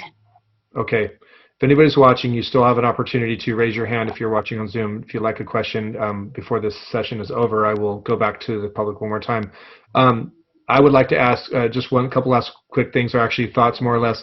So I was noticing on the zoning, Can you tell me on Olive Court and Almond Court, which are the two cul-de-sacs just north of the project that are the older homes, I think built probably in the 60s, maybe 70s, I think. What zoning are those, Craig? There are 1C. They're 6,500 square foot lots. Okay. But if you go further to the north, I noticed most of the Old Town area, meaning the areas like 5th, 6th, 7th Street, as it intersects E and so on, those are all R2. Correct. Okay. Okay. Normally people are kind of opposed to smaller. I get that a lot of people, it's the first thing they get concerned about smaller lot sizes. I think the proximity of this project to the Old Town is more conducive to what it is. Like you mentioned the R2. I think I don't really have a problem with that. I like that it's kind of a higher density. I think it would kind of be a little odd to have something larger. I think that's more appropriate as you get more out. So I don't think I have any issues with the zoning that we're kind of ending up with here. I don't think it's been mentioned at all here, maybe in the report, but what is the square footage rate? What's the minimum square footages and what's the maximum that we're talking about here on these lots? Minimum is 5,500 square feet, and let me go back to the staff. No, I mean the square footage of the homes. Oh, at this point in time, the homes have not come forward yet. Okay. I think I'd have to turn that over to Aiden to see, but this project will require a formal design review that comes before the Planning Commission. Okay, I'm just curious. I mean, Mr. Barry, you have to have an idea in mind about your range, your ballpark. Yes, for this density with the site work, the setbacks and the rest of it, it's gonna in 18 to 2,800 square feet. It could go a little bit larger, a little bit smaller than that, but those are the sweet spot of the 3 and 4 bedroom homes that we would anticipate, and potentially even 5 bedroom, but more likely 4 bedroom. And what is the largest of the lots in the subdivision? Good question. I would look myself. I just can't read it. I'm sorry. No, you're fine. And I think I'm just checking with Derek whether we've got a number. The largest is 9,000 plus. Oh, okay. So even though we're talking about minimums of 55, they do range up to 9,000. Okay. Yes. Okay. So my last thought. I know this is again. I love this whole thing. We all put our 2 cents in and stuff. Is I just want to echo what I think Councilmember Vandenberg said earlier. I really think, the goal of this was one of the key features of this subdivision was its proximity to Old Town and the walkability, and that keeps getting brought up and referred to. And I think the critical part of making that a reality is going to be that transition from H Street onto 4th Street crossing F. F is such a dangerous intersection. I drive it every day. If you're heading south on 4th, you can't even really see if there's any cars parked along the street. You can't even see oncoming traffic to the left. You have people coming over the tracks. They're usually always speeding. There's been pedestrians that have been killed there in the last few years. There's been multiple accidents. I was a witness to one myself. And so I think that it is critical that we include some serious discussion about that intersection, not only for pedestrian safety, but just for auto and pedestrian. We have to be looking at that seriously. When you see the next staff report, when we come back at the public hearing, I'll highlight those conditions as part of the staff report so you can see those conditions. There's several that are in regard to safety and improvements that will help the walkability of this project. Okay. Mr. Just from your applicant's perspective, in working with Craig and with Bill Forrest, your staff has been very clear in echoing that concern, and we believe that we've, from a qualitative perspective, I can represent that we've rolled up our sleeves and worked with you, with your staff. I'm hoping that when you see the actual project and the application will be coming forth to you shortly, that you'll see the quantitative analysis of that. But we hear you loud and clear. Okay. Yeah, I just want to really just reiterate this.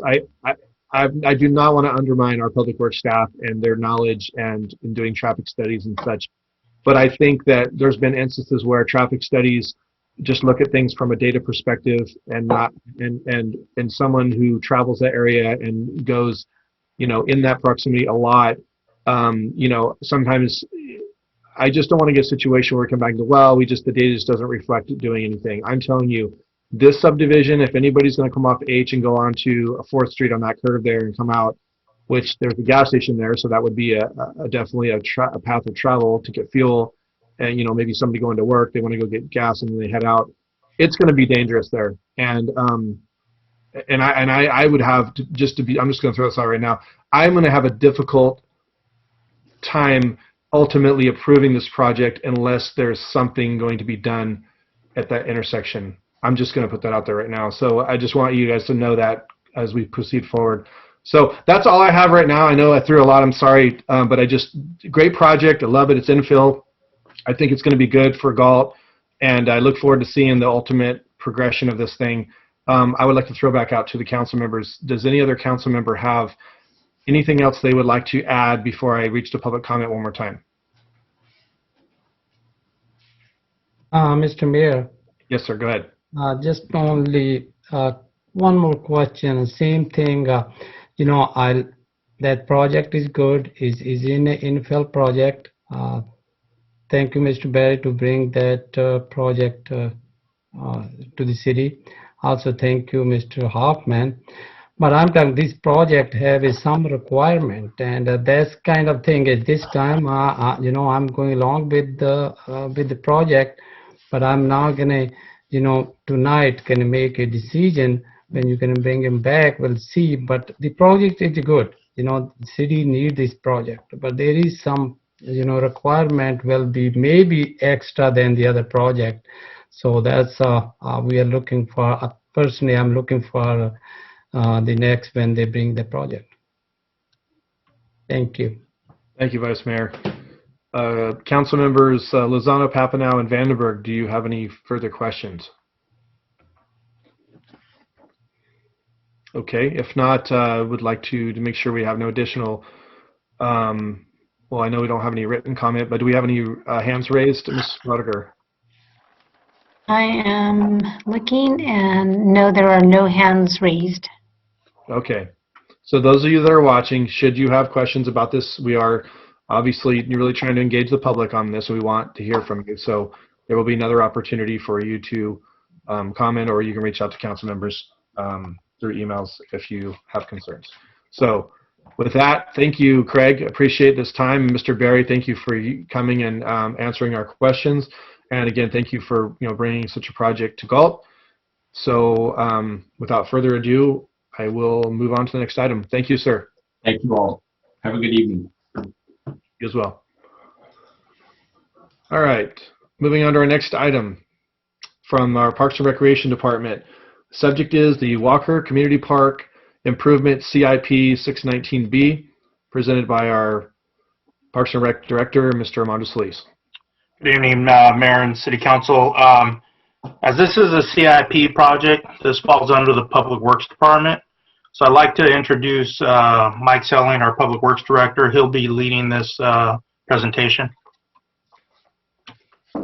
Thanks, Armando. Good evening, Mayor Farmer and fellow council members. Mike Selling, your Public Works Director.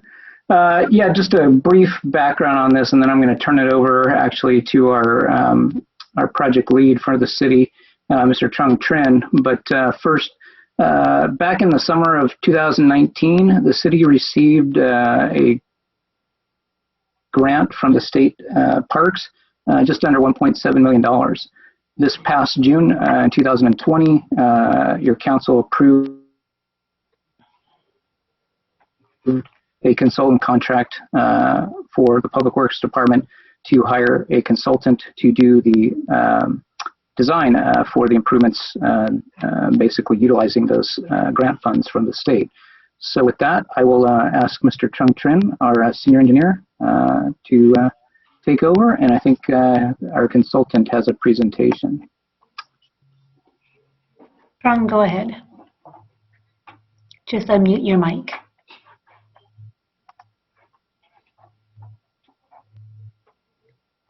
Trung, are you there? not It sure. looks like Trung is on, but he's having some difficulties with his microphone. There he goes. Trung, can you hear us? If you can hear me, there you go. Let me see, activate my camera. Good evening. Good evening, Mayor, Vice Mayor, council members, and member of the public. I just want to, Mike touched on a lot of things that, overview of the project. I just want to note that with that state grant for the city, it's required that the city complete the improvements by the end of this year. So we awarded the contractor to Somas, and they're helping us out. Re-looking at the old master plan. The old master plan was about 16 years old, and so we wanted to update the master plan, the park master plan, to identify and bring the improvements to what the city currently needs.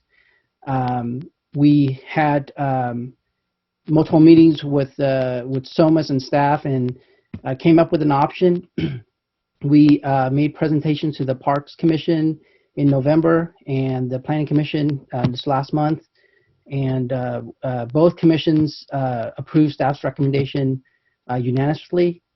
So with that, I'd like to turn it over to our design team, Jeff, Leslie, and Perry and Alicia from Somas. Good evening. Good evening, Mayor Farmer, council members, city manager, and staff. My name is Jeff Chess. I'm with Somas. We are your design consultant for the Walker Park Master Plan. I'd like to thank you for having us here tonight, and I'd also like to thank your staff for their support and leadership in the development of the master plan. I would like to introduce our team that worked very closely with staff to produce the Walker Park Master Plan, which we're presenting for your consideration this evening. Alicia Moniz is our architect consultant with Moniz Architecture. Harry Cardoza is a landscape architect with Nuvis. And Leslie Frazier is with Somas. She's a civil engineer, and she's project manager that led this project and led the consulting team. So I'd like to turn it over to Leslie to begin the presentation. Thank you for having our project team on tonight's agenda. We have taken the updated master plan to the Parks Commission back in November, and we've also been at the Planning Commission as well. And we're excited to be on the City Council agenda to share our updated master plan this evening. We also wanted to highlight the process that we've been through this past year, and also some of the adjustments that have been made to bring the master plan into alignment with the community's current needs. So to kick off our presentation that we've prepared for this evening, we thought the first thing to do, instead of presenting the updated version just right off the bat, is to circle back around and review what the original master plan that was approved back in 2004. So if you go ahead and hit enter on the presentation. So this is the original 2004 approved master plan, and just to orient everyone on the screen, Sargent Avenue's on the lower portion of your screen, and then we've got the existing residential neighborhood on the top of the screen, and north is pointing to the left of your screen.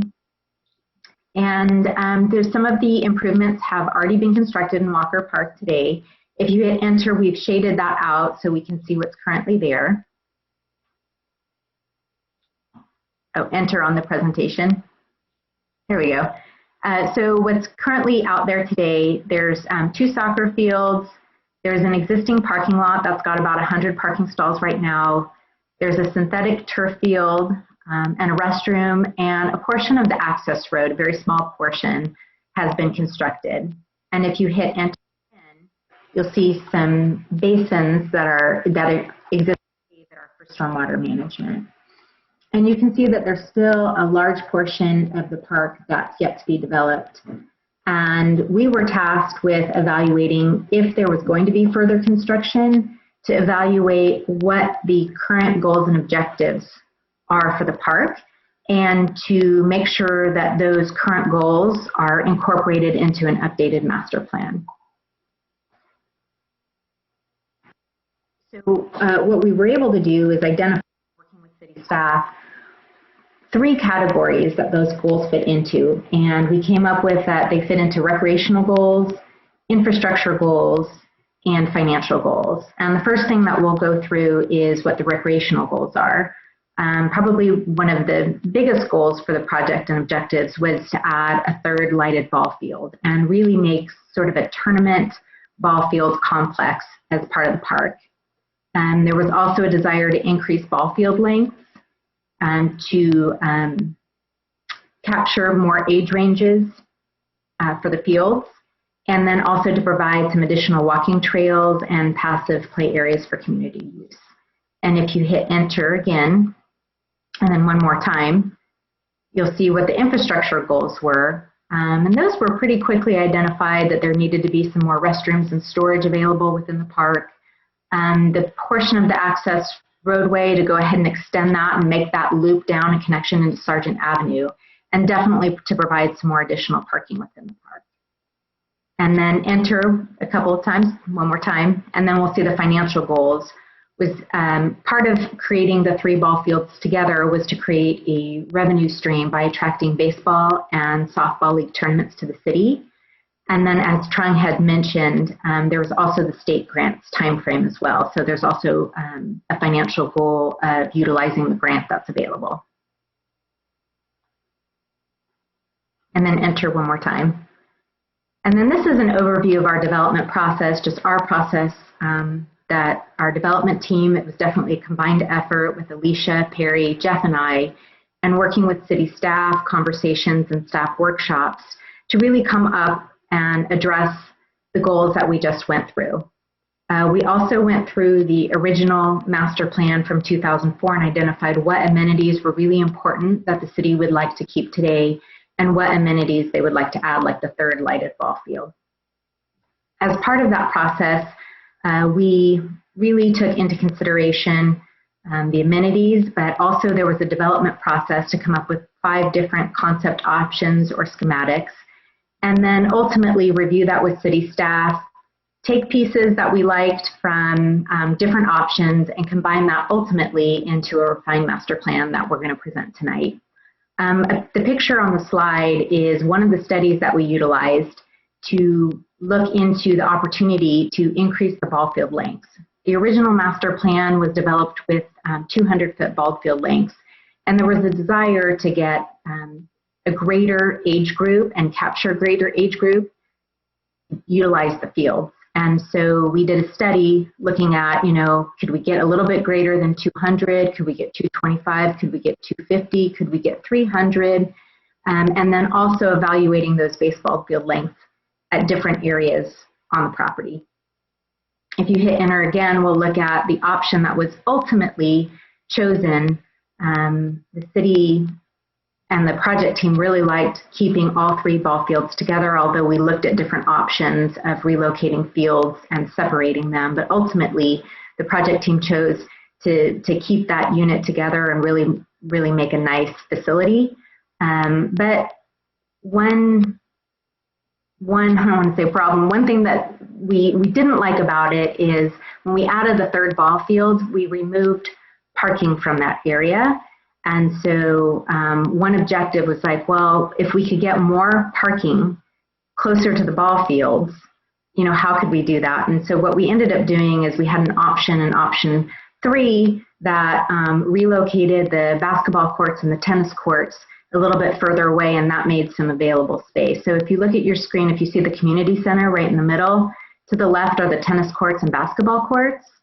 And what we decided to do that was shown in another option was relocate that to the right of the screen, and that freed up that area for additional parking. If you go ahead and hit enter, you'll see how we combined option 1, and then what showed up on the right of your screen was option 3. And we liked those 2 different ideas, and we just sort of meshed them together, and that really set the cornerstone of what the updated master plan would be. And if you hit enter one more time, we'll see what the updated master plan looks like. One more time.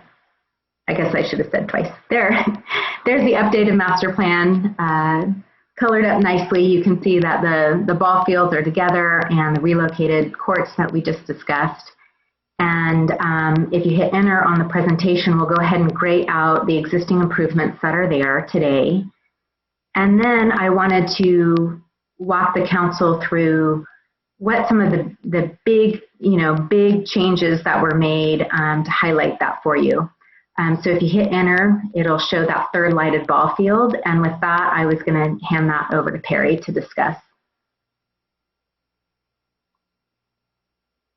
Thank you, Leslie. I appreciate the opportunity and to present to council.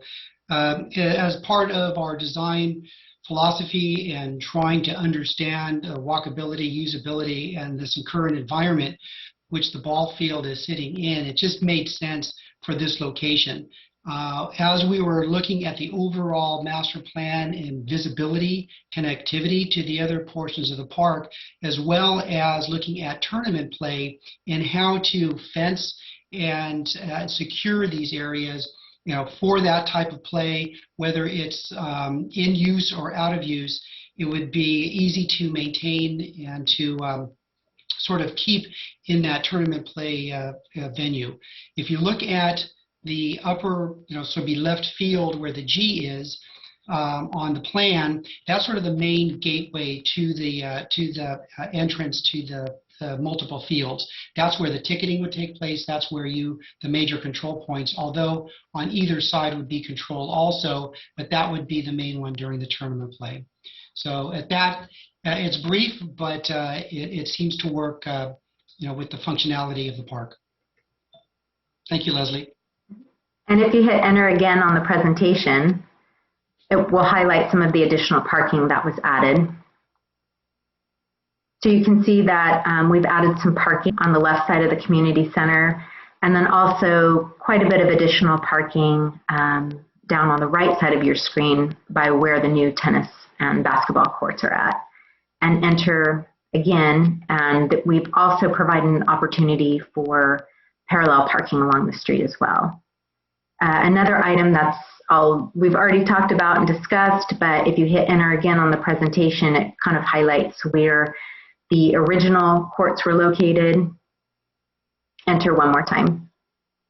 And then the relocated tennis courts that are there. So most of the changes, really when we did this update, we wanted to stay very, very, very close and consistent to the original master plan, but you can see that there were just a couple of adjustments to meet what we felt were the current goals for the city. And then the last thing we'll discuss is the restroom building. And if you hit enter again, we'll show where that's located on the master plan, right in the center, situated in that baseball, softball field tournament area. And then I'm going to hand that over to Alicia, and she'll talk a little bit more about elevations and specifics of the restroom building. And if you hit enter on the presentation, we can go to her slide. So the restroom building, staff expressed that they would like it to look somewhat like the existing building and to have 6 individual stalls. So you can see on the left of the slide there's a floor plan, and it shows how we're proposing 6 stalls. Each of them would be accessed from the exterior of the building in a self-contained room. 3 of them are ADA accessible, and 3 of them are not. That complies with code. And so we have a little bit of leftover space for storage for supplies used for maintaining the restrooms. You can see that there are some columns on the outside that would support an overhang to help protect from sun and rain. There's an elevation down in the lower right corner, and it shows a gable-shaped building. It would be made of concrete block, which is a very durable, easy to maintain material, and similar to what your existing restrooms are on the site. Pitched roof with metal roofing, gable indents for lots of natural through ventilation, and then again your overhang for shade and shelter. And we'd also have some bottle filling stations, handicap accessible, on one end of the building. And that concludes my restroom presentation. And if you hit enter again on the presentation, the last slide we have is the schedule to go through. Most of the schedule under line 3, the concept development, quite a bit of that's already completed. In fact, tonight we're on 3.6, which is the City Council presentation. From that, based on what's selected, if we end up going into design, there's a design and permitting process, and then ultimately to get the design plans out to bid and construction in order to utilize grants money within the time frame that's up December 31st of this year. And if you hit enter again, that's the last slide of the presentation for any questions and comments from council members. Thank you, Ms. Frazier. Thank you, Parks and Rec staff. Thank you, Mr. Chess. I will start off with, actually, I think I would like to start with public comment, if that's okay with the rest of the council members. Yeah. Do we have any written comment on this subject at this time, Tina? I have one written comment. This is from Joe Batondo. My name is Joe Batondo, and I have lived in the city for 30 years. I was a member of the Parks and Recreation Committee for a number of years and even served as chair of that commission. In addition, I have coached multiple sports in this town, and more importantly, I'm a father of 2 children under the age of 13. I urged the commission to send the Walker Park Master Plan back to the drawing board. While agree for the need for more parking and restroom facilities, I do not agree that the city continues to build closed park facilities. A vast majority of those sports in this town, of the sports fields in this town are fenced off and locked away from the people they are intended to serve. It is no wonder people are constantly breaking into the turf field at Walker to play soccer or football. We are sending taxpayer dollars on amenities and then charging the taxpayers to use the facilities they paid for. The city already approved another gated private soccer field in the new development going in north of Twin Cities Road. Ask Mr. Solis why his department continues to push for this. We currently have 8 closed sports facilities. I know Mr. Solis will say that the turf field at Walker is open on Sundays and Veterans is open every day. The Veterans part is a lie. It is hardly unlocked, and why are we locking it due to COVID so nobody can run on it while the skate park across the street is open with a dozen plus kids in it? Now we are going to build 3 more baseball diamonds that will be fenced off along with all the other sports fields in the city. And those diamonds will be too small for a majority of the residents to play on anyway. Currently, the GYB can barely fill 3 teams in the under 11 bracket. Why are we limiting ourselves to under 12 baseball tournaments? What studies have there been that show there's demand for fields that small? What the city of Galt needs is to look at many of the parks in Elk Grove. While yes, those fields are often rented, when they are not, they open to the public to play, train, and enjoy. Go take a look at the Hal Bartholomew Sports Complex in Elk Grove as a prime example. Stop keeping kids from enjoying parks. Stop limiting our open space. Stop fencing us out. We are paying for the parks. Let us use them. That's all the written comments. Thank you, Mr. Batondo, for your comment. Ms. Roddicker, do we have any hands raised online? We currently have no hands raised on the attendee side. Okay. Well, at this time, I'd like to go around to the council members and get some feedback from them. So we will start with our Vice Mayor, Mr. Sandhu. Thank you, Mr. Mayor. First of all, I would like to thank you, the Public Works Department, I think Planning, and also Parks and Recreation Department to bring this, proposal to the council. And I also like to thank you, that consulting firm, I think Prosmos, they're doing a good job to explaining, on that Walker Community Park. And I believe I'm very, think with looking at the second stage. But I have a couple of questions to maybe consulting firm. I'm looking on the report, there is a 5 options. And there's a 5 option, and I believe staff and the consulting company, they're recommending only 1 option. What was the reason to recommending one option, and since you're showing to the council there is a 5 option. And the other thing is I look at the staff report. Is explained they will have schedule impact that may not allow sufficient time to move forward with the design and construction within the grant.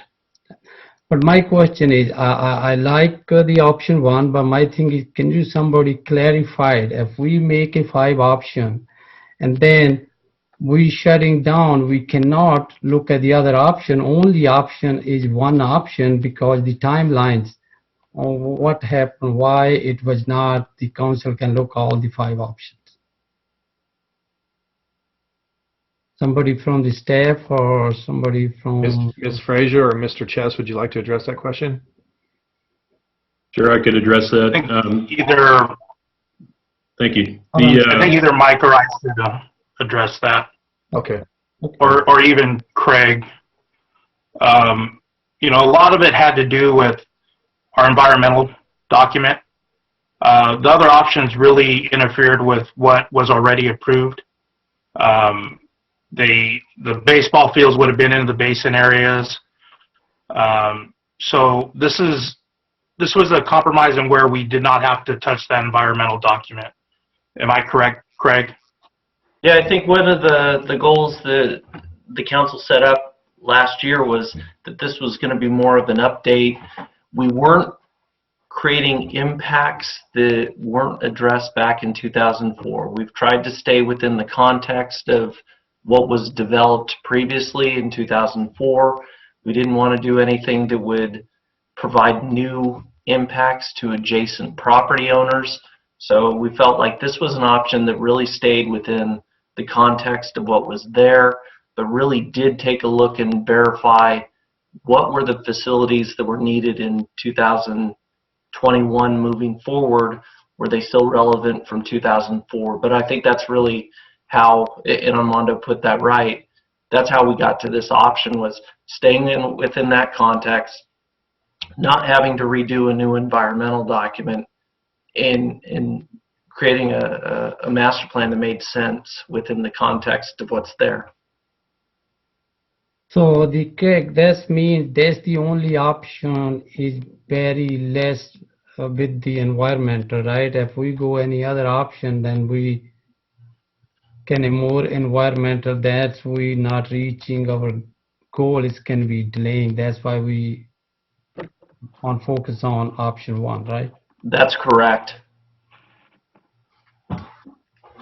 All right, thank you, Craig. My next question is, on the report, there is a 3-letter we received from the citizen. I know it's mentioned in a staff report, but can somebody from the staff, very brief, how we addressing these 3 letters, what they're concerned, and how we, our point of view is we moving on option 1. I will be glad to take that.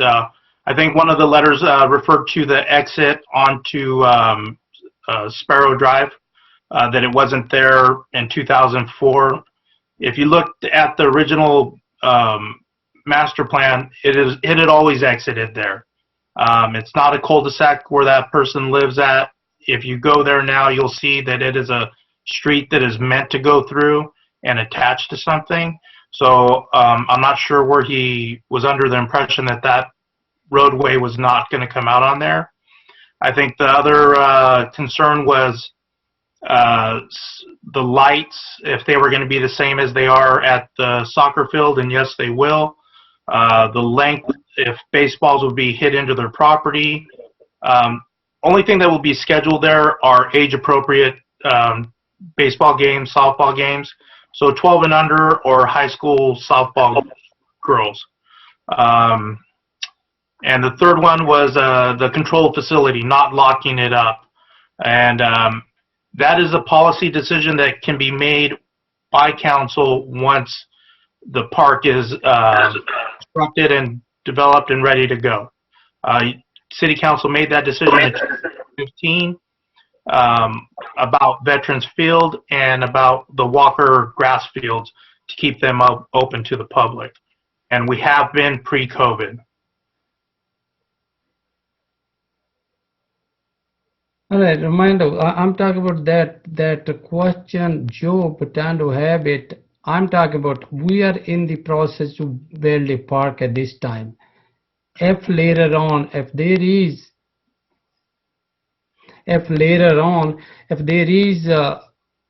that we want to open that, council have the authority to open that park, right? Yes, you do.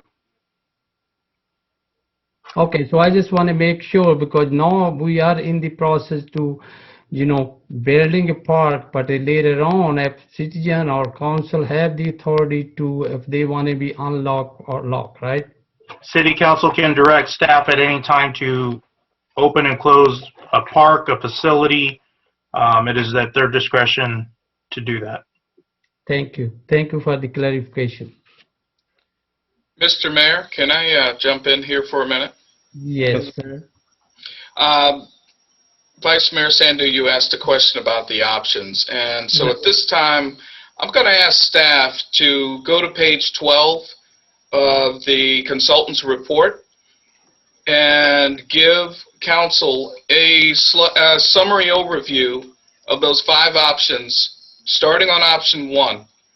Now, in the staff report, we mentioned the 5 options are laid out between pages 12 and I believe 16.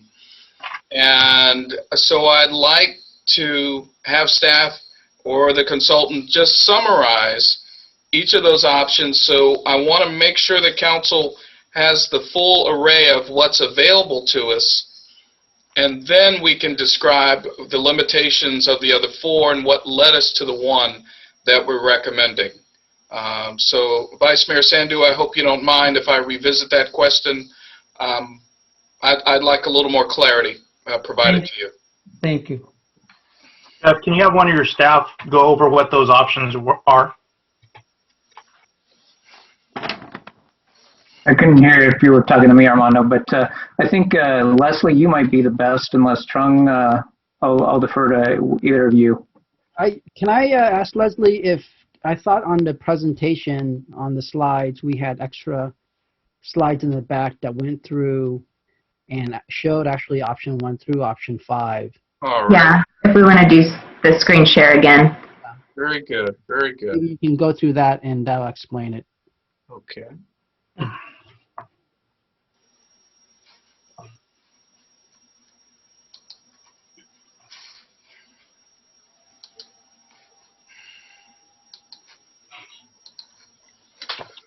Okay.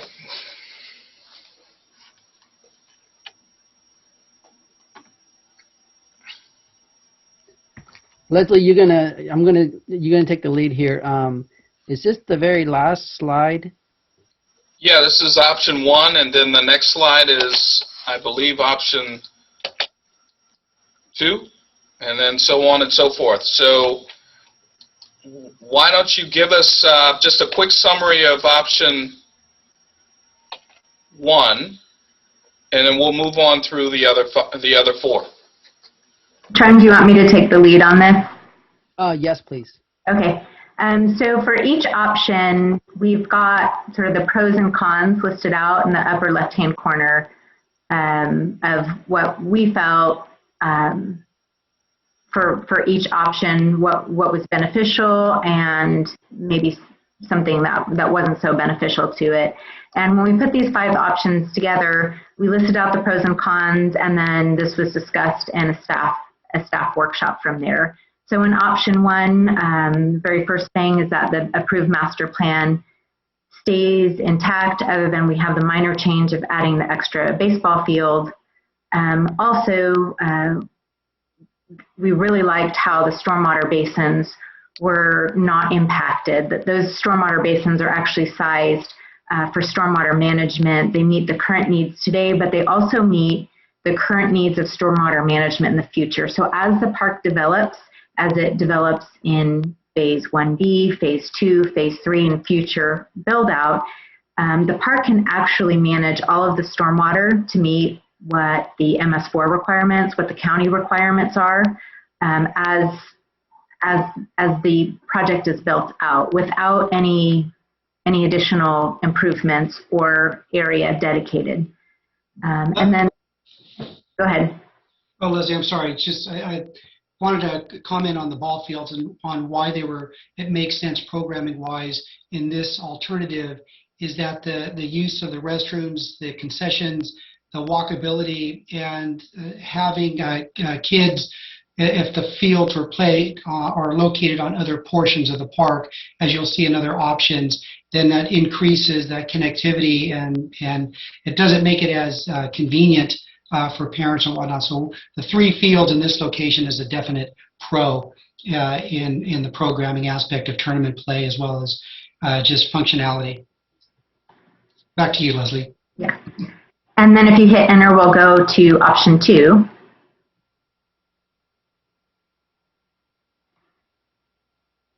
There's option 2. Again, we don't impact the basins. The only change we're really making is we're adding that 3rd ball field. But we are, I guess one of the pros was also we could get a 300-foot field in there as well.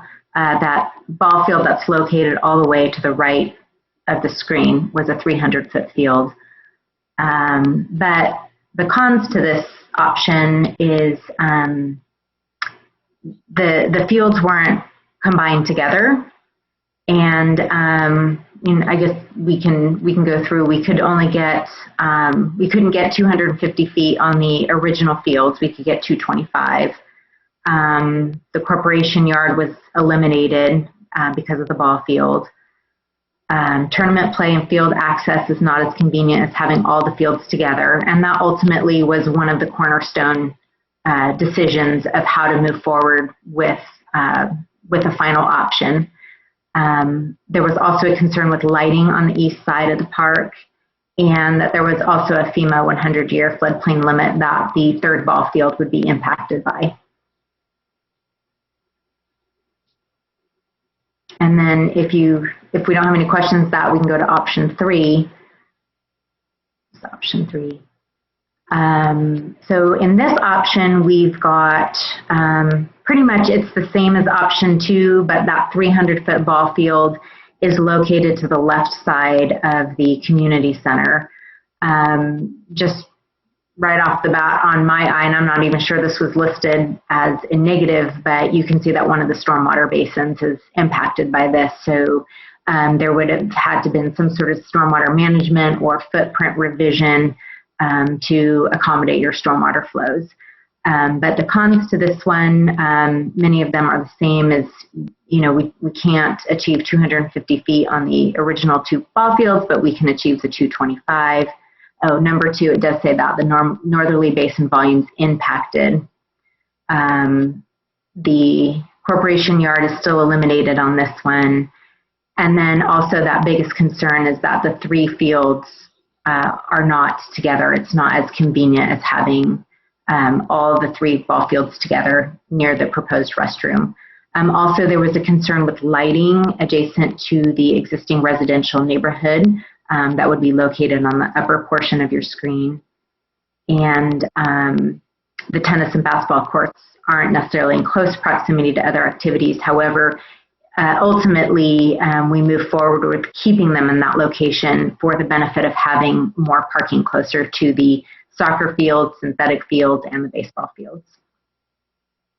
Were there any questions on this option? No, thank you. Okay. And then option 4.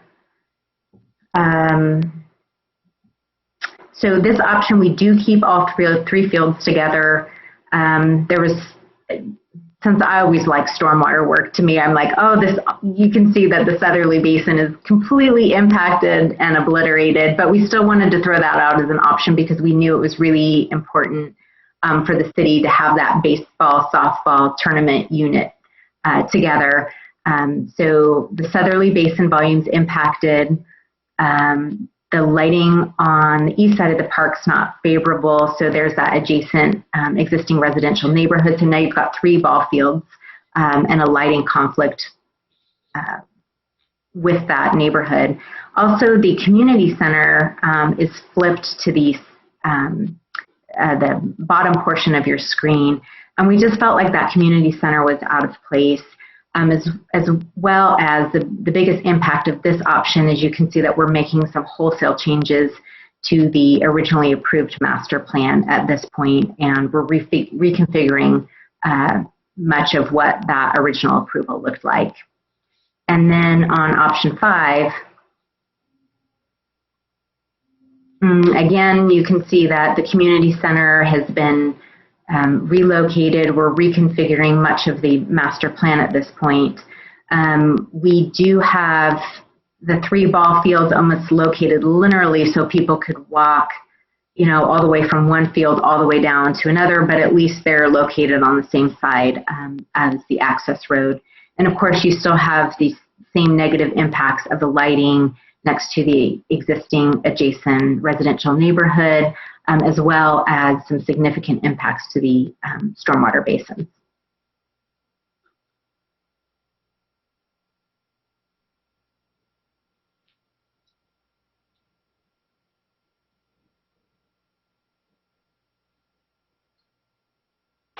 Okay, thank you. Thank you. Vice Mayor Sandhu, any clarification needed for any of those options or any of them? Thank you, sir. Thank you, sir. It's well explained. Thank you. Good. Very good. Mike, Armando, we'll leave it to the next council member to. Councilmember Papineau, do you have some input on this matter? Yeah, 2 areas of concern. I think it was answered pretty clearly to the Vice Mayor, that as far as the hours of availability to this park, what we're looking at tonight is design. And regardless, if we go ahead and approve this design, the accessibility is determined by our determination of when to open and close the gates. And I think that's certainly a discussion that can be begun and maybe re-examined at the Park and Rec Commission, and then work its way up if that's an issue. So unless anybody can tell me why some design factor that we're looking at tonight would preclude us from having full availability as we might want. It wouldn't. It would just be as simple as leaving the gates unlocked and open. Okay, so that's a policy decision, not a design thing, and we can take that up at a different time. Secondly, I do like the idea of the 3 fields being on a hub there for marketability to bringing tournaments, and obviously it can fulfill girls softball and then 12 and under boys. If we did look at some of the others, it doesn't look like there's anything feasible from the other options where we could fit 3 full 250 or 300 foot fields. If we did try and go with one of the ones where we shoehorn it to 2 225 foot fields and then 1 300 foot field, it would seem to me, unless somebody can correct me, that we probably pushed ourselves out of a lot of marketability for tournaments rather than having 3 equal sized fields. Optimally, I'd love to have 3 300 foot fields. You could have a larger one and a couple smaller ones, but typically what the tournament directors that we've been working with send an age group down. So they would send the 12s and unders or the 10s and unders, or at the community park, they would send the 16 and unders. They like to keep those groups together just because it's a round robin tournament and they're playing all on the same size field, same size everything. So, we could use different size fields, but typically they're usually about the same size wherever you go. Right, and that was that was kind of my observation or my question, that if we did have different size fields, we probably would not be as attractive to people that want to send a group of kids and have them all equally playing on equal size fields. Right. Okay. Now those are the only two issues I had right now. Thank you. Thank you, Member Councilman Papineau. Councilmember Vandenberg. Thank you, Mayor. I have multiple questions in the way I interpreted the presentation and the information given earlier this week. They're kind of interconnected. So the way I'm seeing it, this is just phase 2. So we're not building out the entire property, correct? We're just building out like what shows on option 1 right now on the screen. We're just building out the green portion and west, correct? So what we're doing today is we're updating the master plan only. At a later point, we would come back to tell you what we plan on or what we're proposing to build at this point. We obviously do not have enough money to build a community center or that phase to the south east. We do have close to the money to build that whole sports complex for the baseball fields, softball fields. But at a later meeting, we will come back to you with what we are proposing to build at this time. That's kind of to my other points. We have 1.7 million to spend or to use before the end of the year. If we don't have the money for building the community center, that is. Sorry, was that somebody trying to ask in? Okay, so if we don't have the money to build the community center and that 1.7 million, I have to put it all together. So we're not really approving that. We're just approving the plan. It's hard to. If you look at option 5, can one of the baseball diamonds be at a lower level that would dual purpose as a floodplain and a baseball diamond without affecting the environmental impact study? Because if it's going to rain that hard, nobody's going to be at the park anyway, right? Leslie, those baseball diamonds go into a basin, correct? It's not a flat area. If you would have to grade that to a flat area to accommodate those baseball fields. Unless you graded it at a depth of 5 feet instead of grade level with the rest of the park. Leslie? So maybe Councilmember Vandenberg, to answer your question, yes, you could essentially grade a basin to accommodate one of the baseball diamonds. It would be, some significant regrading and may trigger some additional environmental analysis as other elements of the park would have to be reconfigured. So I don't know if Leslie, if you wanted to add anything, but. The only thing I would add now is that the current footprint of the basins are graded in with some gentle slide slopes that are used for, you could use that for passive play area. If we were to grade around 1 or 2 of the basins and make the bottom of the basin the baseball diamond, you would be looking at some higher, steeply sharped slopes, especially along the, I guess that would be the westerly side, but the bottom part of your screen.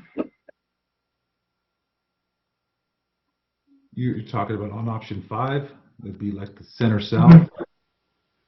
Yeah, I don't know if the option is to incorporate the 2 basins on the right and put those on the bottom of a basin. But, you could keep the slope on the upper screen intact, but on the lower side, you would be impacting your parking by getting those slopes in there.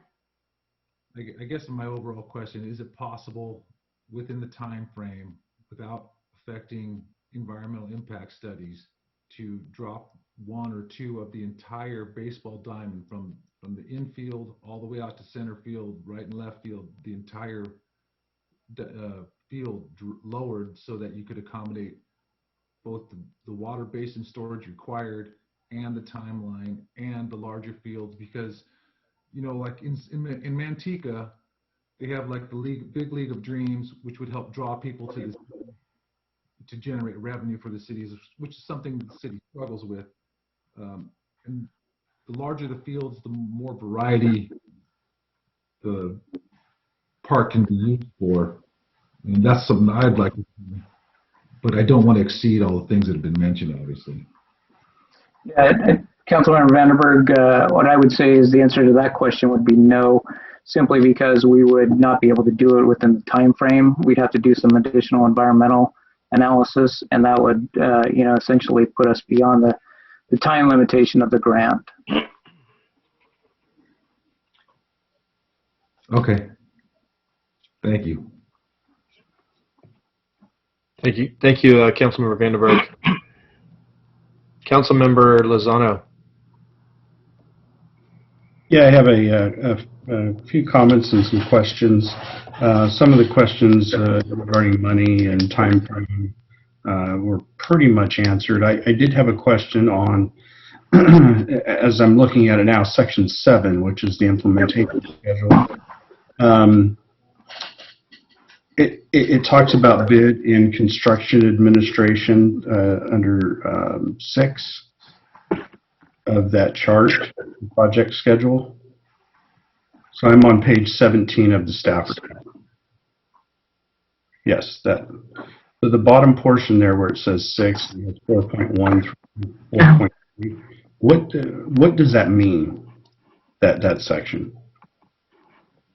So that section, council member, is basically indicating what the time frame would be for basically completing the bid documents and putting it out to bid and constructing the improvements. And it out to bid meaning the 3 baseball fields? So yeah, when the consultant contract was approved back in June, the scope of work was essentially, to review the master plan, to look at some alternatives that could be potentially constructed within the time frame and that would not be significantly differentiated from what was in the master plan. And then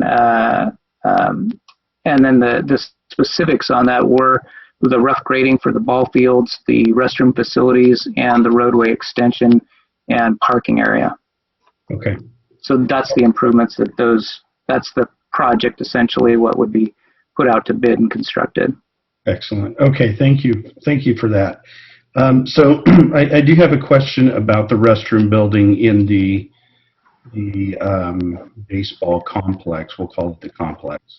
And I think that was clearly indicated in the option 1 actual slide. Yes. So slide 15, or I'm sorry, staff report, page 15. So my question is this. I see where the restroom facility is. It's hard to tell whether there is access to the restroom facility to the turf field there, the football/soccer turf field. Is there any access to that? There is an access gate to the southeast of the artificial turf field. We are also looking at adding restrooms to the current building that we have now that could easily be used by the artificial and grass turfs instead of having to use those. Okay, that was my next question is, under M it says restroom existing and new. So it would just be adding on new area to that restroom? Yeah, Mark Clarkson believes that we can add more restrooms to that building that we currently have. I'm getting feedback. I don't know where that's coming from, but it was hard to hear you, Armando. Mark Clarkson believes that we can get more restrooms added to the current restrooms that we have on the property. Okay. So again, going back to my question, I guess let me just cut to the chase. Are these restroom/concession facilities within the complex only going to be able to be used by those in the complex? I do not want them to be. I'd like them to be used by both complexes. Okay, perfect. Thank you. That was just trying to figure out, without having construction drawings or anything, what that really looks like. Okay. That is our intent. Okay. Perfect. Who's going? Well, that's an operational question. I won't get to that. That's for down the road. So my question again is this: is this? It looks like these are baseball fields, and I would like to offer. Well, I guess that's my question. Is it planned that these are going to be baseball fields or softball fields? No, well, they'll be skin infields that you'd be able to use for baseball and softball. Okay, because I see grass on there. Yeah. And so, yeah. An old softball coach in me says we don't have grass on softball fields. So. Well, I grew up in Lodi and we played baseball on dirt infield. So All good. So my other question is this: the state grant, the time frame is just what we've done to this point up through what Mr. Selling described as through the project, if you will. And then there's nothing after that. That's $1.7 million worth of everything we're doing. Got it. Okay. So I think that proposal one or option one, in my mind, is the best option. There's in my mind, no arguing that. I think of the 5 options, that's the one that looks like it would work the best, have the least amount of impact on the community for many reasons, not only lighting but traffic flow and things like that. I do want to address something that I talked to Mr. Hines about today, as well as Armando or Mr. Solis in the past. What I heard a lot in the presentation today was the city's desires and the project team's desires. I didn't hear a lot about user group desires. And having sat on a committee of user group participants in a much larger facility than this, in a different community, where it took a lot of work to get through it. At the end of the day, we had a facility that all of the user groups could get behind and wrap their heads around in terms of not necessarily access, but what was the need of the community. And so what I brought up today with Mr. Hines was, and I've mentioned this before, I'm thinking that this might have been a good opportunity to do a citywide parks, recreation, and facilities master plan. Because, like I said, I heard what the benefit only to the city was really in this, in terms of tournaments and things like that. And again, I'm a proponent of that. I've lived in that world. My kids played in softball tournaments and traveled to Field of Dreams and all of those places. And I think the design, as it's presented in option one, helps work toward that end. But I'm just having a hard time when we said, public input, and we got public input being, we're going to send it to the Planning Commission, the Park and Rec Commission, and the City Council for public input. None of that, and again, no fault of anybody, probably the council, because we gave direction of what we wanted in June of 2020, but that's not public outreach in my mind. Public outreach is reaching out to the community and all of those things, I'll turn your attention to page 17 of the staff report on section 6, which talks about public engagement. And again, this might be just a conversation really for a different day in terms of philosophy, but this is not a new conversation that I've had in recent months. So I just want to throw that out there. I appreciate the work that everybody does. I really do. I just think at some point, getting the folks that are going to be users and or partners with the city and using the facility in the same room is appropriate. Again, I'm not. I realize that it's a lot of work, and I say that from experience. As a softball league board member for many years, working with baseball leagues is a tough thing.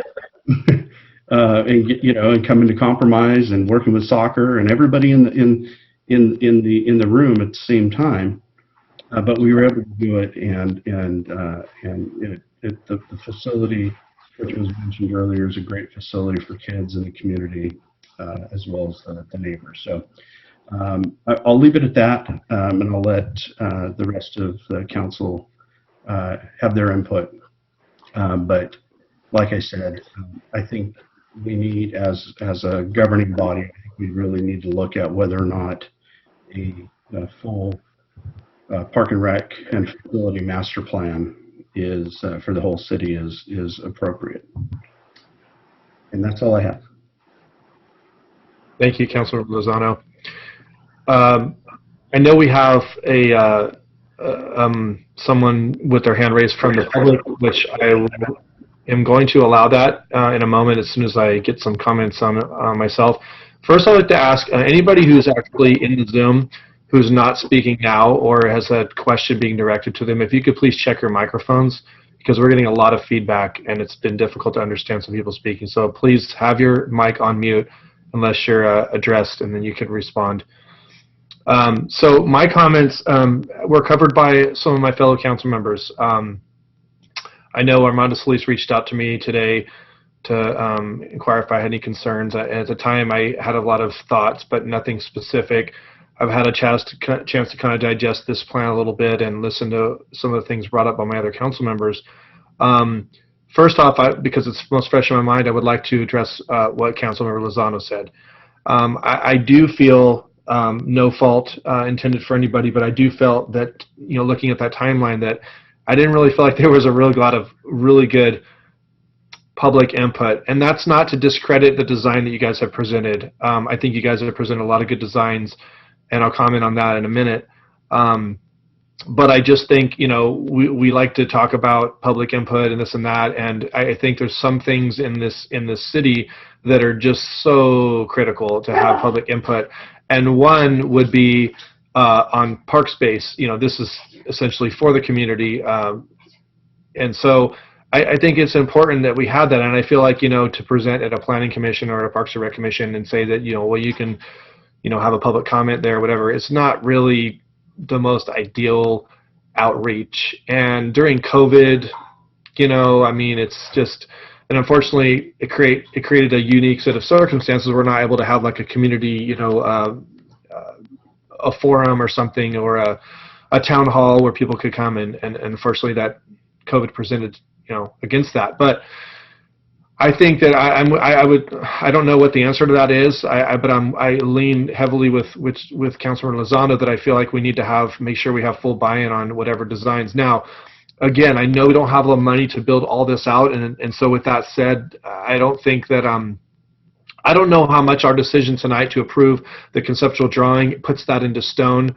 and it's hard to reverse anything or make any tweaks to that. I don't think, I don't foresee any major changes, but I would like to add a couple. But so anyways, that's on that subject. Moving on past that, I agree also with some of the other council members that the layout of option 1 seems to be the most conducive to the environmental reports. I don't really think that moving the fields over into the other areas with the basin and all that is going to be ideal. I have concerns with, my biggest concern really with this plan is the fields, the size of the fields. I am concerned that we are limiting ourselves to only a certain age group. And I'm looking at this and I'm thinking, okay, and maybe, let me ask a question real quick. Mr. Solis, how big are the fields at the softball complex now? Is it 300? Those are approximately 300 feet. Okay, thank you. So, and I know it's already been mentioned by staff that ideally we would have liked to have 300 feet. And I just feel like 225 is just so small. I feel like, and again, I think if we're thinking big picture here, there's an ongoing discussion about the viability of the softball complex as we know it in Galt, and is that going to exist in 2 years or 5 years from now? Is the life expectancy of those fields at its end without a major? If we're talking about doing away with such fields, then we're left with no area where adult play can happen at all. Realistically, I mean, you can play on a 225 field, but I mean, it's not. It's not likely. So I just feel like we're really limiting ourselves. So I'm looking at this design. I'm thinking, if there was a compromise of like getting 250, why could we not squeeze 250 out of these fields? I think all we're looking at losing is maybe a row of parking on the H and F fields, and on the H, I think we might be encroaching on the roadway there. But maybe we can do a compromise of a little bit larger field, maybe with a taller fence. I know I've played at some places myself, softball, where they have really tall fences so that the balls can't go over. So, maybe there's a compromise, or maybe there's some tweaks that can be made. I don't think that a taller fence is going to be a major change that would interrupt the timeline here. And I think the increasing of the fields, I think, could be an easy tweak if you started looking at losing a little bit of driveway space. But I just really think 225 is really limiting. And if we're talking about, we don't know what's going to happen with the Galt softball complex, we are going to have 0 play fields for adult in town. I just did think that's a bad idea. So that's one thing. The other thing is, and this goes back to the public input side of things, is one thing I know you would have had if we would have had a better means of public input would be that, we're only considering people, the sports aspect is if it's a soccer ball or a football or a tennis ball or whatever. But there's other sports that are big in the community that are not used in any of these facilities here. And the one I mentioned specifically is the skate park. Our skate park now is basically, it's requiring further maintenance. The life expectancy is probably not going to be very long. It was really just a simple thing we could put together for the interim, but all the surrounding communities around us, Elk Grove and Lodi, have phenomenal skate parks. These are used by, inline skaters and scooters and skateboards and even bicycles and all these things. And the one in Elk Grove, which is a concrete park, is very low maintenance because it's concrete. It's highly used. I've been there myself. And I would love to have seen something like this in this plan, I think, and it is a low maintenance type of thing, and once you build it, it just requires not much. So I don't know if there's any way we could tweak and throw, and it doesn't even have to be very big, it could be very small, but I just feel like the skate park in Galt it needs to be replaced at some point, and if we're building something here for the entire community, we need to be thinking of other types of sports and not just traditional sports. The area that I look at here, up above the star here where it says original tennis court locations, you have a P and a U. I feel like that area there, that grass area there, could easily accommodate something that I speak, or even over to the south of the community center, back in that little grass area. I think there's a lot of little clever areas that something like that could be added, and it could be small, but it would just really check a big box in this community, I think, in a huge way. I would like to see something like that added. But overall, I agree with option 1 as being the best as far as the layout and not interfering with the timeline too much. Those are the tweaks that I would like to see, for my full blessing. And other than letters from the community, like we had a letter that wasn't mentioned from Miss Shands that lives on Sargent Road. She asked about improvements to Sargent Road, and being a narrow road and having drainage ditches and being a dangerous road. I agree with that, and I'm wondering if if we're going to have any kind of road improvement planned on that area at all once this park becomes a reality in full. So with that, I'll wrap up my questions. I would like to hear maybe some input from the design staff on some of those questions. So if either Ms. Frazier or Mr. Chess, thank you, please. Yeah, I can go ahead and address the baseball and softball field length. We did look early on in the process of trying to keep the ball fields in their original location, but eke out a little bit more length and actually take Sargent Avenue. Well, we knew we couldn't completely remove the access, but what we tried to do is look to see if Sargent Avenue, that connection to Sargent Avenue could be utilized as just emergency vehicles only to try to narrow the roadway width, and that would allow more room for the ball fields. Unfortunately, we were told that when the EIR was processed, that was based on traffic circulation and traffic counts, and that it would send us back for an EIR revision if we impacted the circulation or the traffic counts with that and made that an emergency vehicle access, which is why we decided to keep the access roadway the current width that it was in the original approved master plan. We actually were able to eke out a little bit more. They're actually about 230 in field length, but we couldn't go any further than that without impacting the connection to Sargent Avenue. As far as sort of in the bulb or the knuckle of the access road, we couldn't meet design standards of getting that road in and the curvature if we extended the length of the ball fields on the other side. And if we push those ball fields out any further in length, that curvature we could not construct that. We would have to revise the access almost like a three-way stop is probably what we'd have to do to connect into the existing access roadway that's already been constructed.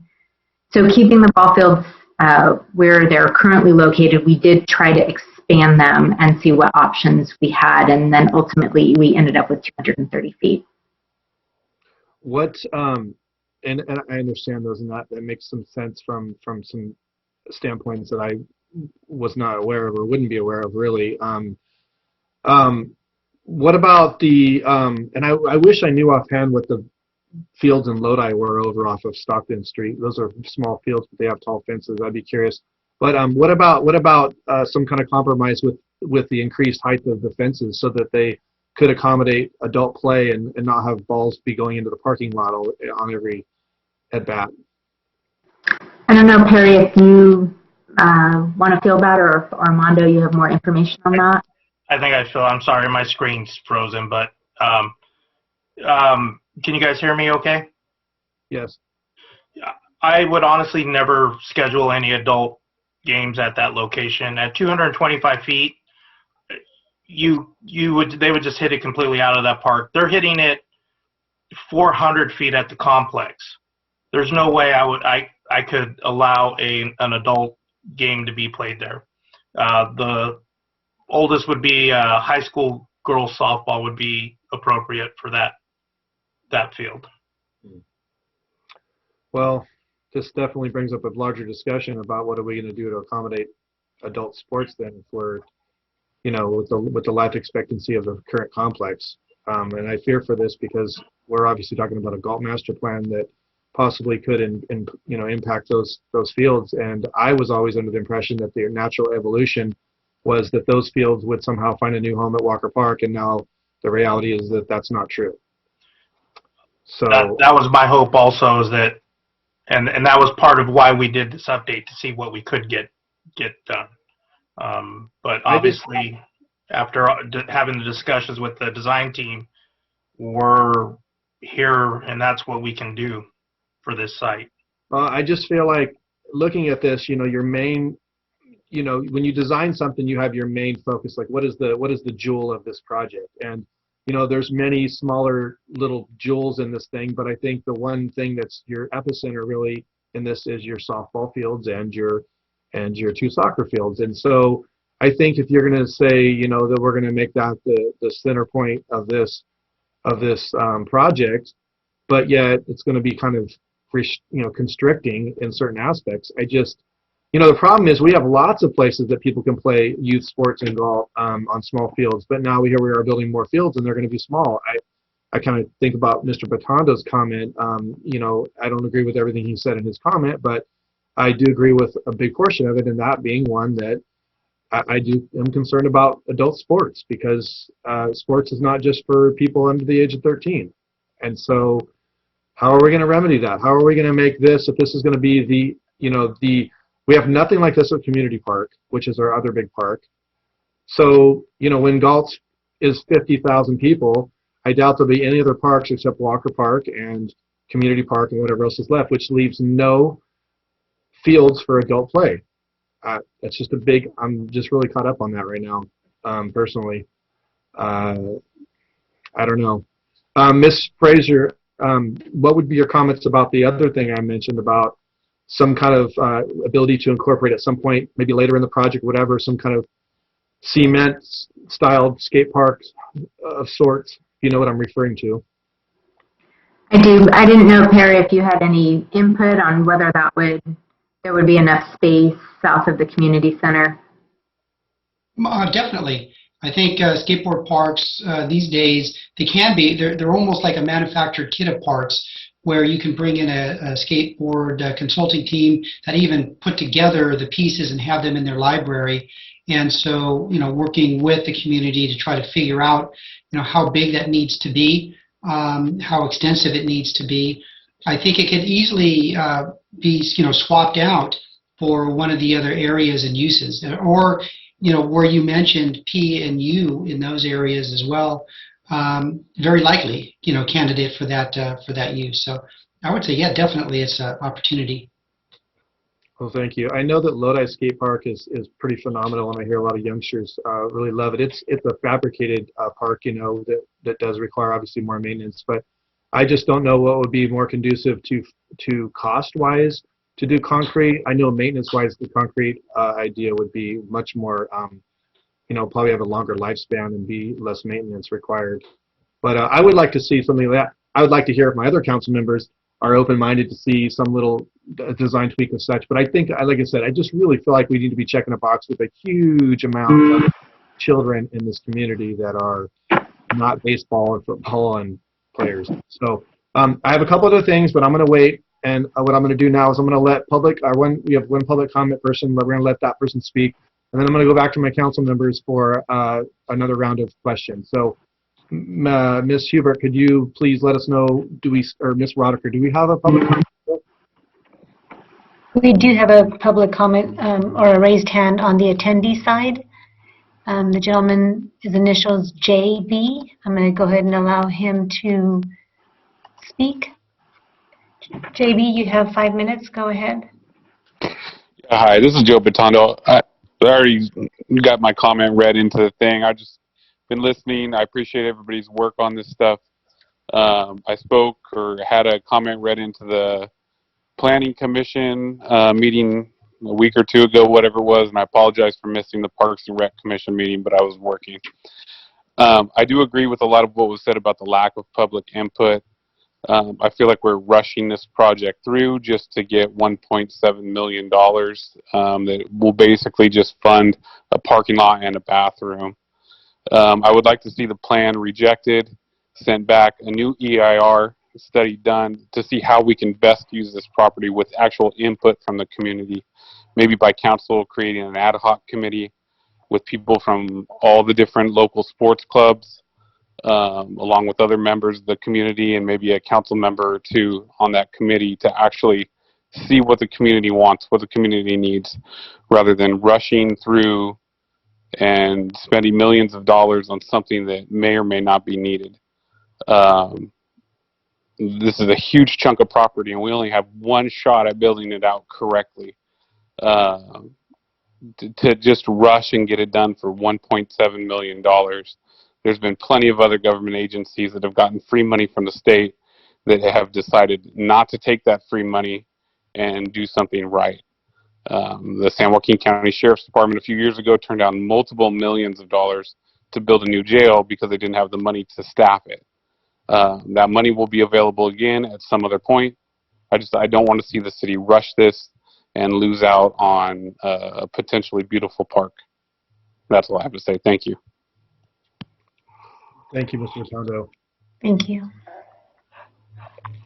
In regards to his comment, I wanted just so the council is clear before we all can proceed with more questions, what the timeline entails, and give us the breakdown again on this and the money and everything and what we're looking at, how much can we build and what the ultimate plan design here looks like. If someone could please do that.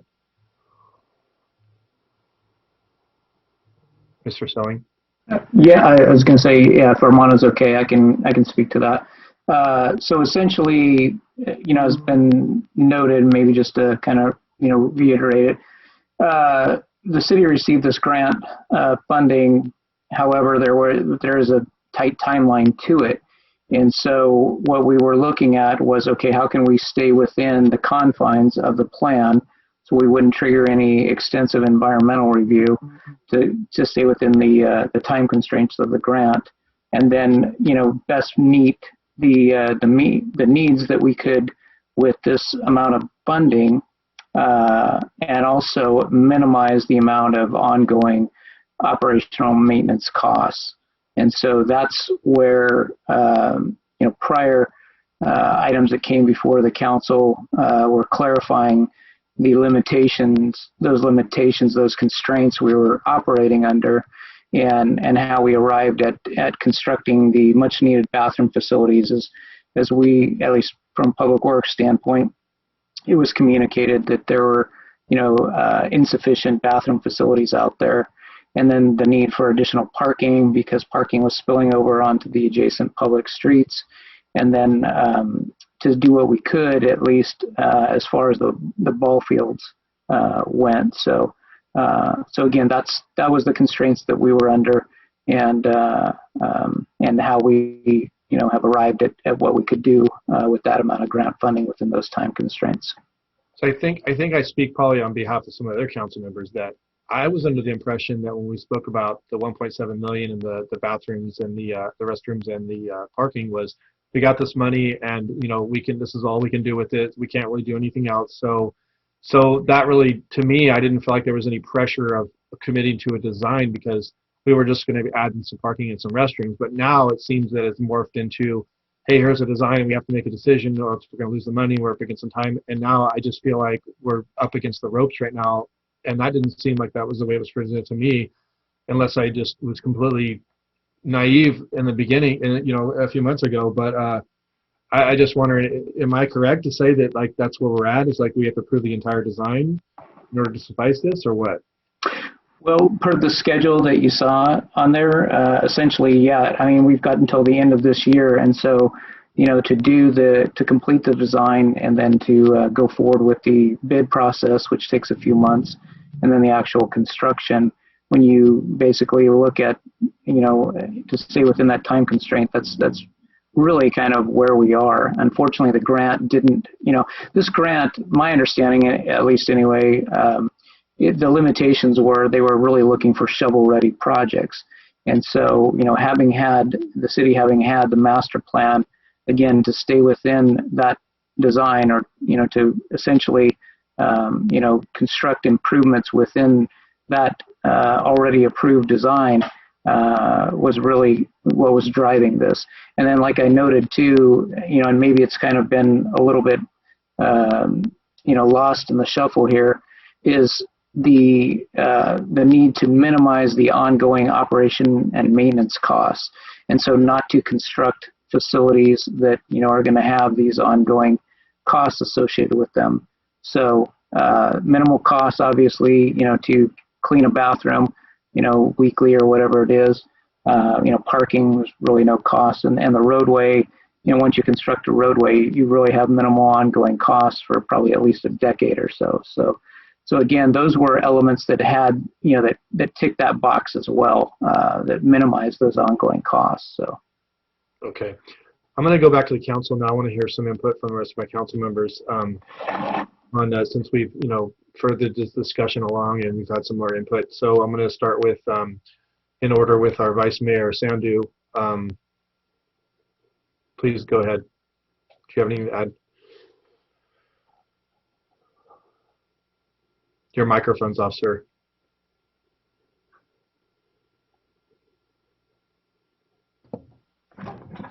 Thank you, Mr. Mayor, give me the opportunity. I did heard from all the council members council member Lozano, mayor, and everybody else.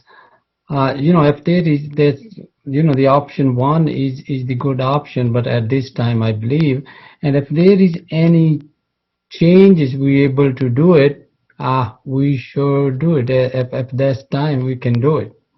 My next question is, this is the update master plan, and this is just the update master plan, and we are not building all this, right, Mike? Correct. We are only at this time staying within the scope that we had for the additional bathroom facilities, the parking area, the roadway extension, and then to do probably the rough grading for the ball fields. Yeah. My next question is, if we need in the future, because we are not building, can we update this master plan again, or there can be a problem with the grade? No, absolutely. The plan could be amended, to Mayor Farmer's point about the skate park.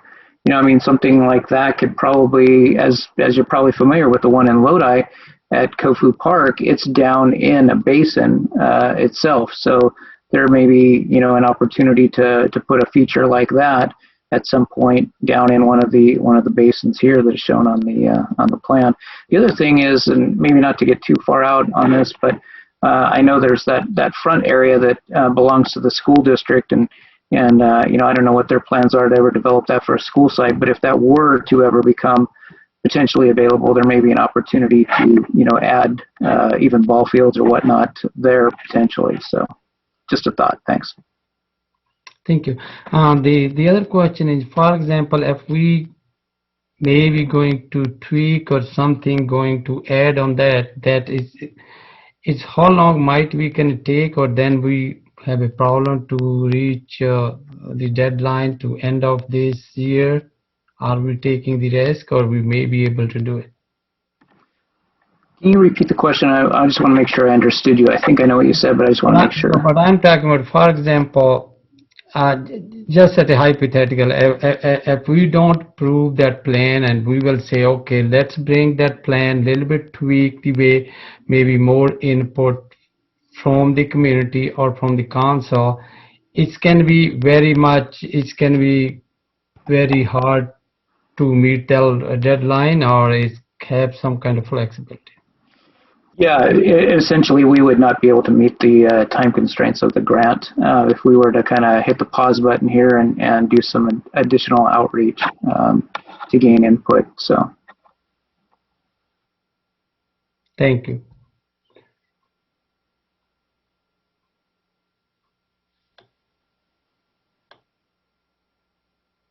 Sorry, I was muted. Does that conclude your questions, Vice Mayor, at this time? Yes. Okay. Councilmember Papanow, do you have any additional input on what we've been talking about? Well, Mr. Selling, started down the road I was looking at. School district property funding is a twisted maze. However, I do see in the future that the school district's not going to end up going forward with that as planned. But what becomes of the property, what they're allowed to do with it due to the education funding restrictions is kind of a mess that's going to take some years to unwind. And I'm looking up at the figure 8 shape of this right now, and given the basins and the floodplain, I don't see that there's any possible way, after we've looked at the other options, that you're going to fit an adult size complex in here at all. And I don't see where you can put 300-foot fields anywhere in this. Even if you took out the existing soccer and football fields and did it, this is just not something that was ever going to satisfy that need. So, if we go forward, we've created a youth baseball, softball complex, period. Those are not bad things. But as you pointed out, if we want to satisfy adult participants, we're going to be looking elsewhere, and whether that's in the school district property or as some part of the Galt Market plan. We'd have to do that elsewhere. Certainly, as far as the skate park, you talked about, that seems a no-brainer, to put it bluntly. That could be done even in a basin, and we certainly have the ability and authority to update this master plan as we go. We just have building, from north to south here. With this money, we're going to get so far, and we've essentially locked ourselves into a youth baseball, softball complex and a parking lot. The money for the community center, the money for everything else isn't there out of this, and therefore all those other things heading up north into the basins is going to be flexible and things that we can come back to. So that's kind of my observation at this point, and it sounds like it's a little bit late to use this funding and move forward without stopping to take the time to think, is this really that we don't want to have this small baseball softball complex, and we have to scrap the whole thing, even though, as I said, this property will never fit an adult complex. I'll hear from the other council members. Thank you, Council Member. Very good points. Thank you. Councilmember Vandenberg. Thank you, Mayor. I'm curious, there's multiple phases here, so what will the $1.7 million get us on what we're looking at on the updated master plan? So for this project, essentially, what we've estimated that the 1.7 million, along with some Quimby fees, I would say, that the city has, what it will get us essentially is this restroom facility, the roadway extension out to Sargent Avenue, and the parking area, and probably the rough grading of the fields. So that we set up for future, should we be fortunate enough to find some additional grant funds and kind of solve the issue of the long-term ongoing maintenance and operational costs. When you say just to clarify, you're saying the 3 fields next to the larger, what's in blue on the screen, or my screen, I'm sorry. Yeah, it's okay. Yeah, the 3 fields, the 3 baseball fields that are shown. Could be the grading for those. Me not being a big baseball fan, sorry everybody, is on one of the slides it showed you could extend the fields a little bit larger. Those still will not accommodate adult softball, even with an extended fence in height. I would recommend that we didn't. With the technology of the balls and bats today's and the strength of these players, they would hit them into those homes off of Sargent if they're playing in the diamonds that are closest to there. I know the map does not show homes there, but there will be a home right south of those baseball fields, softball fields. I understand that. Well, I guess my point is, could we attract some adult baseball if the fields were, made, let's say that you could make them 250 with a higher fence? Would that attract adult baseball? I would not feel comfortable scheduling adult softball there at 250 with the higher fence. Okay. I mean, even the Armory down in Lodi is a shorter field with the higher fence, and they're just being hit out of those fields also. Okay, so if it's just grading, then it's an unplayable field at this time. So you would use the money, satisfy the grant, and you still could potentially move the fields, yes or no? So I think go ahead. still, what did you say? I'm sorry, council member? still move something? If we spend the $1.7 million, we get graded fields, but those doesn't mean they're playable, right? There's not, it's a low maintenance, satisfy the grant option, correct? Correct. It would essentially be just a level area. I mean, kids could go out there and play or something. It wouldn't be marked or anything, so. Right, so long term, you could satisfy the grant, do another study, and change where things are, correct? Sure, you can definitely amend the plan. Okay, thank you. Councilmember Lozano. Yeah, I will be absolutely brief. If you look at the original proposed project or the master plan for 2004, and then you click on option 1, it is exactly the same with the exception of an additional field, baseball. I'm going to call it a baseball field because that's what it looks like. And we've moved the courts to a different location and increased our parking is how I look at it. I like the design. I don't want that to be misconstrued. I think it's the best design for what we have out there in terms of in terms of acreage and land.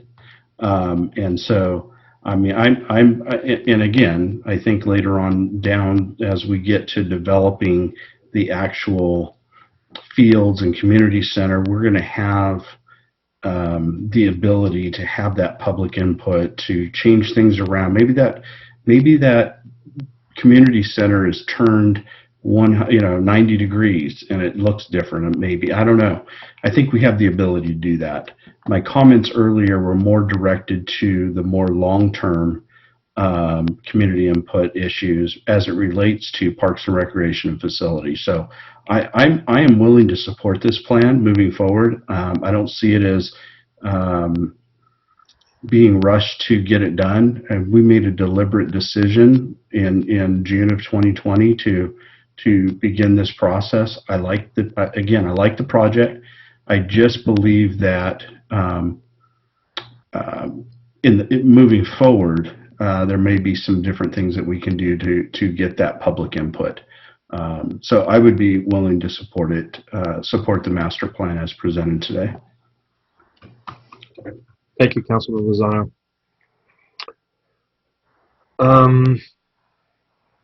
I think to jump on what Councilmember Vandenberg was saying, I think I just want to be clear. I think maybe just to make sure he didn't misunderstand that the 1.7 million is going to get us the parking lot and the restrooms and degrade the fields, but it's not going to really allow us any change with the fields. I think that's kind of where you're going to your line of questioning, Councilor Vandenberg. I think that even though they wouldn't be completed, it's still going to be under the envelope of this design, more or less. I think anything beyond the fields is probably open to change and to be tweaked moving forward before construction. But once we start grading and doing that, I think that we've already committed ourselves to the fields being in that location, and in part would mean that they are going to be youth baseball, softball fields, which, after hearing everybody talk, it just seems like there just might not be, I guess, any way to really make adult fields in this particular property without some major design changes. Whether or not, I mean, it's not, it's a decision of the entire council, and unless the entire council wanted to scrap and start from zero, that's what the fields are ultimately going to be. I think Councilor Papineau kind of hit the nail on the head, where he's like, really what we've committed ourselves to is a softball, a youth softball, baseball complex with some other amenities such as basketball courts, community center, et cetera, to be determined, I think, later. But so, and then as far as the outreach, I definitely think, that we failed to get maximum outreach. I don't know if that warrants us starting over. I'm disappointed that we didn't get more. But I do believe what Councilor Lozano said is that there is an opportunity to still get such output or such input moving forward when the rest of this builds out. And I think that we have the opportunity to do some great things with the rest of the property and have that. I just want to be clear on what I just said there. I want it to be crystal clear from Mr. Selling and Mr. Solis or whoever else that I am reading that correctly, that even though if we approve this plan this evening, and move forward with the 1.7, anything beyond the softball fields design is open to change, and it wouldn't require like a major. I don't want to be here in 6 months and say, hey, I want to whatever. Well, we approved this plan. We can't really change anything. I want to be clear that there's still some tweakability there to the rest of it. Am I clear on that? Yes, I would say you are. Now, there are some constraints, as you know, the consultant noted, particularly with the drainage basins. So, you know, we will have to make sure that we have capacity to hold the amount of water that they need to hold. But beyond that, you know, I think you could view it essentially as pieces on a board that you can, you know, move around or change if you wanted. I mean, you know, one example might be if the community were to decide there's no need for a community center. You know, obviously that's going to take an amendment, and if that were approved, that frees up space for whatever other potential element you might want to add. You know, and so you really can amend the plan beyond that. You know, at the council's discretion. So And I don't know if. Yeah, that's what I meant. I didn't mean major design changes. Like like Councilor Lozano mentioned, you know, maybe something gets turned a little bit one way or the other, or you know, maybe we find a way to put a skate park in here. Like I would love to see, or things like that. But I honestly, you know, I understand that option one means, you know, this is going to be kind of what we're doing in this area, and this is where the softball fields are going to be, and so on.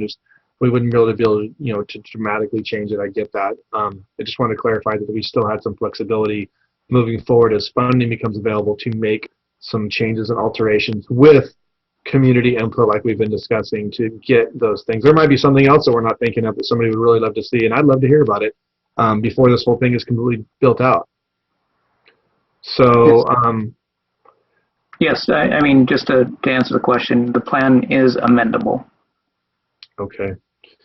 One last just quick thing earlier about what Mr. Lozano was saying.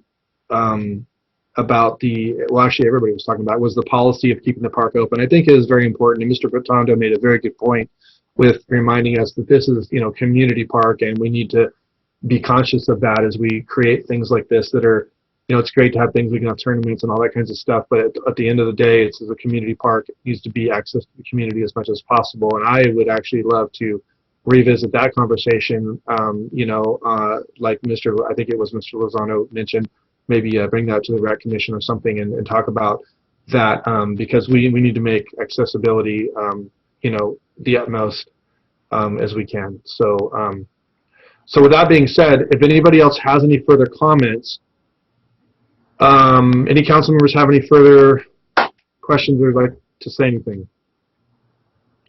Do we have any additional hands raised online?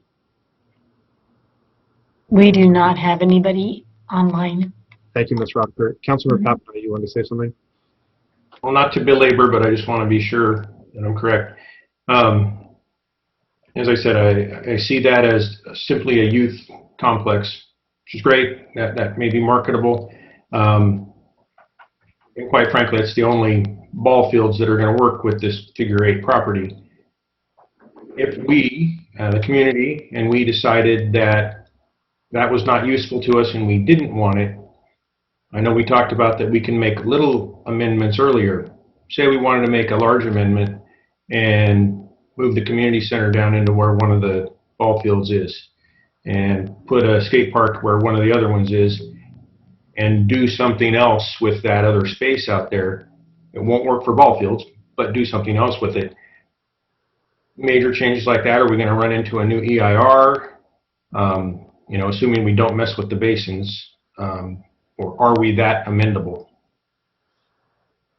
Yeah, I'll defer to Mr. Hoffman, but the short answer is yes. Yeah, absolutely. You could change the master plan. You can make amendments to it. I think you just have to see what the tweaks are. I think when we started this process, we wanted to make sure that we weren't putting new facilities in there that changed traffic counts, that changed lighting, that changed noise, that impacted adjacent property owners in any way. But I mean, it depends on the level and the depth of the amendment that you want to do. If it's staying within the context of what's there and the community center goes away or it gets smaller, or you put a skate park or you put some pickleball courts in there, that could be minor. But you could do a major amendment as well. It just might change the environmental document, if that makes sense. No, that does make sense. I appreciate the answer. Yeah, And once you know the proposed changes, in the example that you gave, then it determines what studies need to be done, and then what those impacts are from those changes are determined, and then the level of environmental document is pretty apparent, whether it's an EIR, whether it's a negative declaration, or what mitigation there may need to be, additional mitigation. So. Thank you. That being said, I mean, these ball fields are not going to satisfy everyone and every purpose, but I do think they'd be an asset. And I think that this is just about the most efficient and the best use we can make of this odd-shaped property. So I'd be inclined to support this portion of it. Thank you. Thank you, Member Council. Thank you, Councilmember Papanow.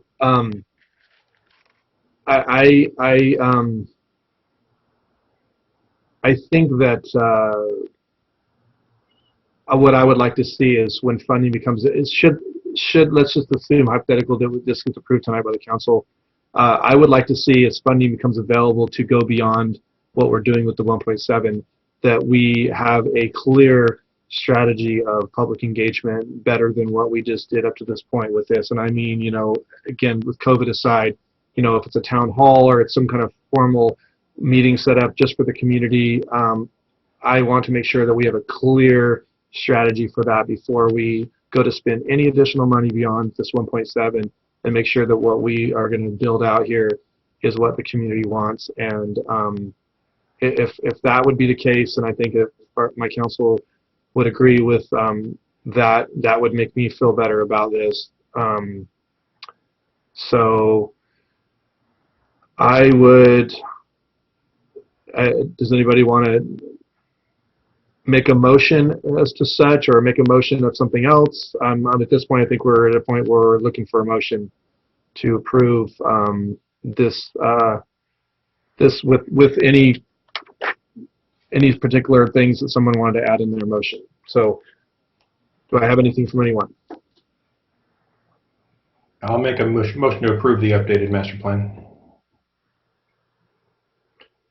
Approve to adopt a resolution by Councilmember Papanow. Second. Seconded by Mr. Lozano. I would like to raise a second motion. I would like to raise a motion that we approve the resolution approving the Walker Plan as presented tonight, with the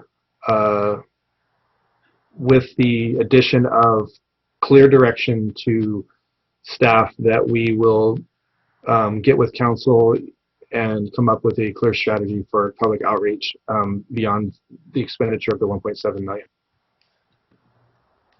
If anybody would give me a second on that or no. I would second that.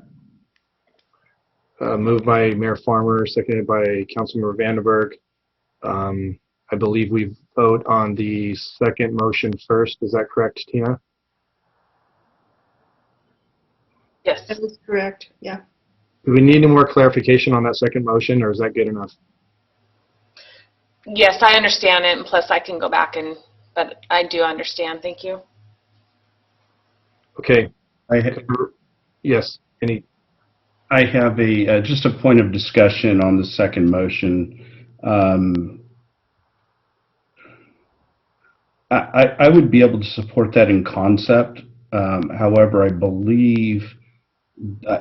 believe that we need to make a motion stating that, just because the authority of our board, or of our governance, is to give staff clear direction. So that's just what makes it a little confusing for me, is that I believe what we do is give staff direction about what community input or anything. And so I would just raise that question What about if the motion was revised to put in motion such input as soon as possible, like we start that process now, or something like that? If I might, Mayor, you could potentially adopt the resolution and then have a second motion that provided the direction to staff on a moving forward basis. That might solve everybody's issues. Okay, so in if I was to do that in this instance, then I would withdraw my motion and wait for this first one to go before a vote.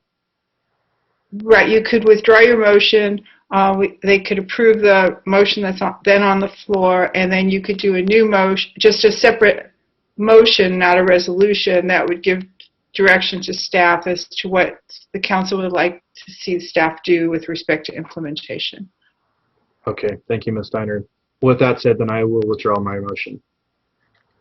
So with only one motion on the floor as to approve the resolution of Walker Community Park Plan as presented tonight by staff, motion was made by Councilmember Pappen. I forget who made the motion, I'm sorry. Councilmember Papineau and seconded by Councilmember Lozano.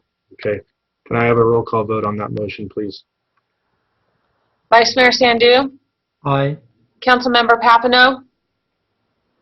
Aye. Councilmember Vandenberg? No. Councilmember Lozano? Aye. Mayor Farmer?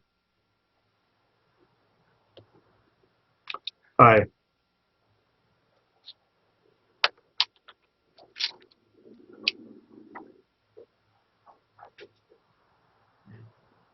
I would like to now make a additional motion to give direction to staff to formally come up with a process or strategy to engage the public on the community master plan beyond the 1.7 million that we've acquired tonight.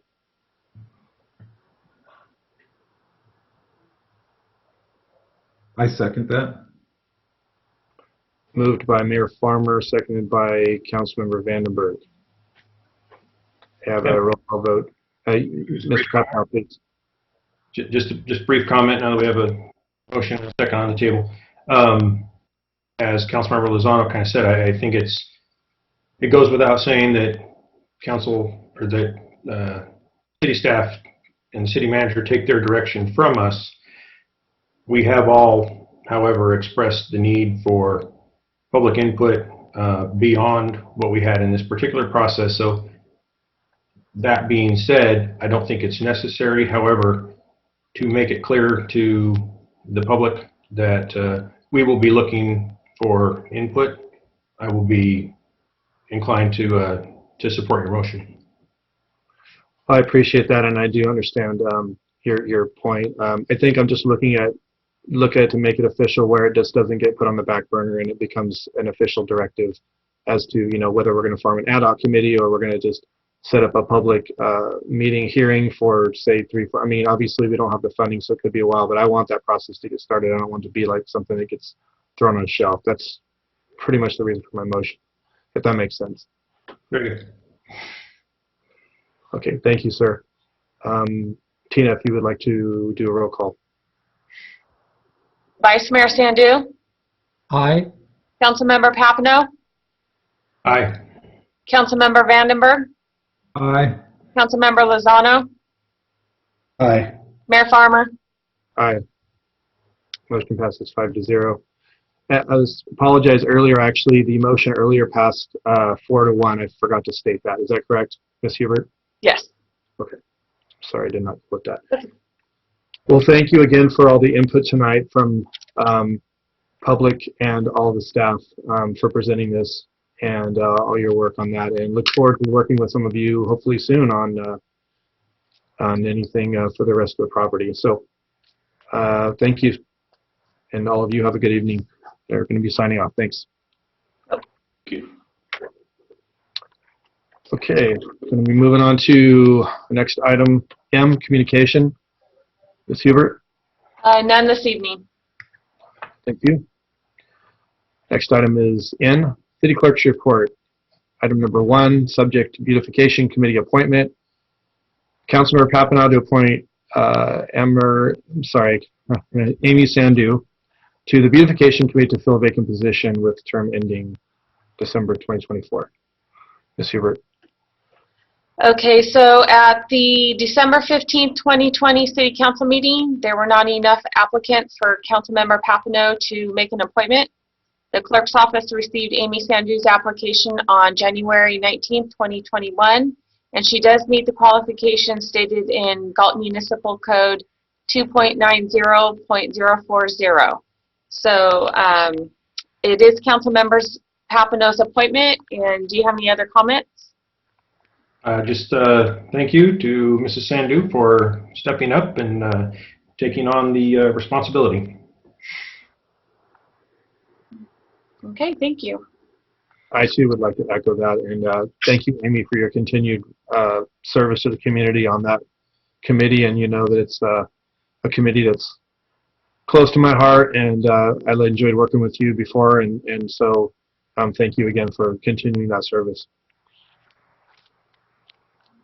Mayor, she is on the line and has her hand raised if you want to give her a moment to speak. Please. Thank you. Amy, if you want to unmute your mic, you can go ahead and speak.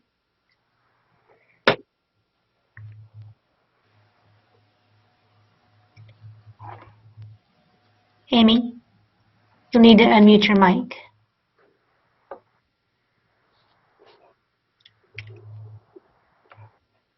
Okay. Can you hear me? Yes, we can hear you now. There you go. All right. Good evening, Mayor and council members. I just wanted to say thank you to Councilman Papineau for the opportunity for me to step on to continue on with the Beautification Committee that I've been there for 4 years already. So I'm hoping that I can make the changes that keep it clean and keep it looking good, what we can do for it. So I would really like to thank you very much. I appreciate it for you appointing me. You're welcome, and thank you. You're welcome. Thank you. Thank you. We don't need any action on that. That's correct, Tina? Okay. Correct. Moving on to item number 2. Subject is the Commission on Aging appointment. Ms. Hubert. The recommendation is Councilmember Lozano appoint Bob Wilson to the Commission on Aging to fill a vacant position and remaining term ending December 2022. Councilmember Lozano appointed Sherilyn Kahn on November 5th, 2019, and she submitted her resignation on December 9th, 2020. The clerk's office received Mr. Wilson's application on December 20th, 2020, and he does meet the qualifications stated in Galt Municipal Code 2.97.040. Councilmember Lozano, do you have any comments? I do. I had the opportunity to speak at length with Mr. Wilson last week, I believe it was, and he comes highly recommended from a member of the Commission on Aging currently serving. Mr. Wilson has just a ton of energy and is done some volunteer work already with the Senior Resource Center and working on some things with Bob Belay. So I am proud to appoint Mr. Wilson to the Commission on Aging, and I know he'll do just a fantastic job. I don't know if he's on the line tonight, but if he is, I'd like to offer him an opportunity to speak as well. Is he He's on? not on the line tonight. All right. Well, thank you for your service, Mr. Wilson. We look forward to having you aboard. If no other council member has any comment on this, and do we need public comment? Ask for public comment on this as well, or no, Tina? We do, and we do not have any written comments. Okay, and no hands raised for us? Correct. No hands are raised. Okay, thank you. Well, with that, we will proceed to our next item on the agenda, item O, comments by staff. Mr. Hines. Thank you, Mr. Mayor. I don't have any comments personally other than to reiterate the information I gave regarding the COVID-19 pandemic and encouraging our folks to take advantage of the website signups either via the city or the county to make sure that you're available and can access the vaccine when those vaccines become available. So, and also, again, take care of yourselves and take care of each other. I'm going to move to the staff, and we'll start with Chief Kalinowski. Good evening, Council. I only have two quick items. The first item is members of the organization will be in attendance at Deputy Adam Gibson's funeral tomorrow. And we have a limited number of folks that are going, so we have a small group going, including our honor guard, our K-9 team, and some motor units. So we'll be well represented, but a limited number for inside the funeral itself. And second of all, this month you'll see information on our Facebook. We're doing some outreach with Black History Month. We've been doing that for, this will be our third year now. And because of COVID, we have to be have some different approaches, and so we're going to be doing some postings each week. We're going to have a recommendation for a movie and highlighting some business owners and Assemblyman Cooper and some of our youth. And so you may have seen a post yesterday on what we're launching, and so we'll be doing that each Sunday during the month. And so we wanted to keep that going in spite of COVID-19. But with that, I have nothing further. Thank you very much. Thank you, Brian. Finance Director Claire Tyson. The Finance Department has nothing further to report. Thank you. Okay, thank you. Public Works Director Mike Selling. Yeah, thank you, City Manager. I just wanted to recognize, city staff in general. I think it was primarily a joint effort between Police Department and Parks and Public Works in responding to the recent storms, and particularly the severe winds that we had. We had about, I think, 14 or 15 trees down. Unfortunately, two of them took out a couple of cars, but no injuries or anything. So, but we did assist property owners in helping to remove the trees and get streets and whatnot back open again and storm drains flowing. So. But I also want to commend the citizens, the constituents, for keeping their gutters and whatnot cleaned up of leaves and other debris.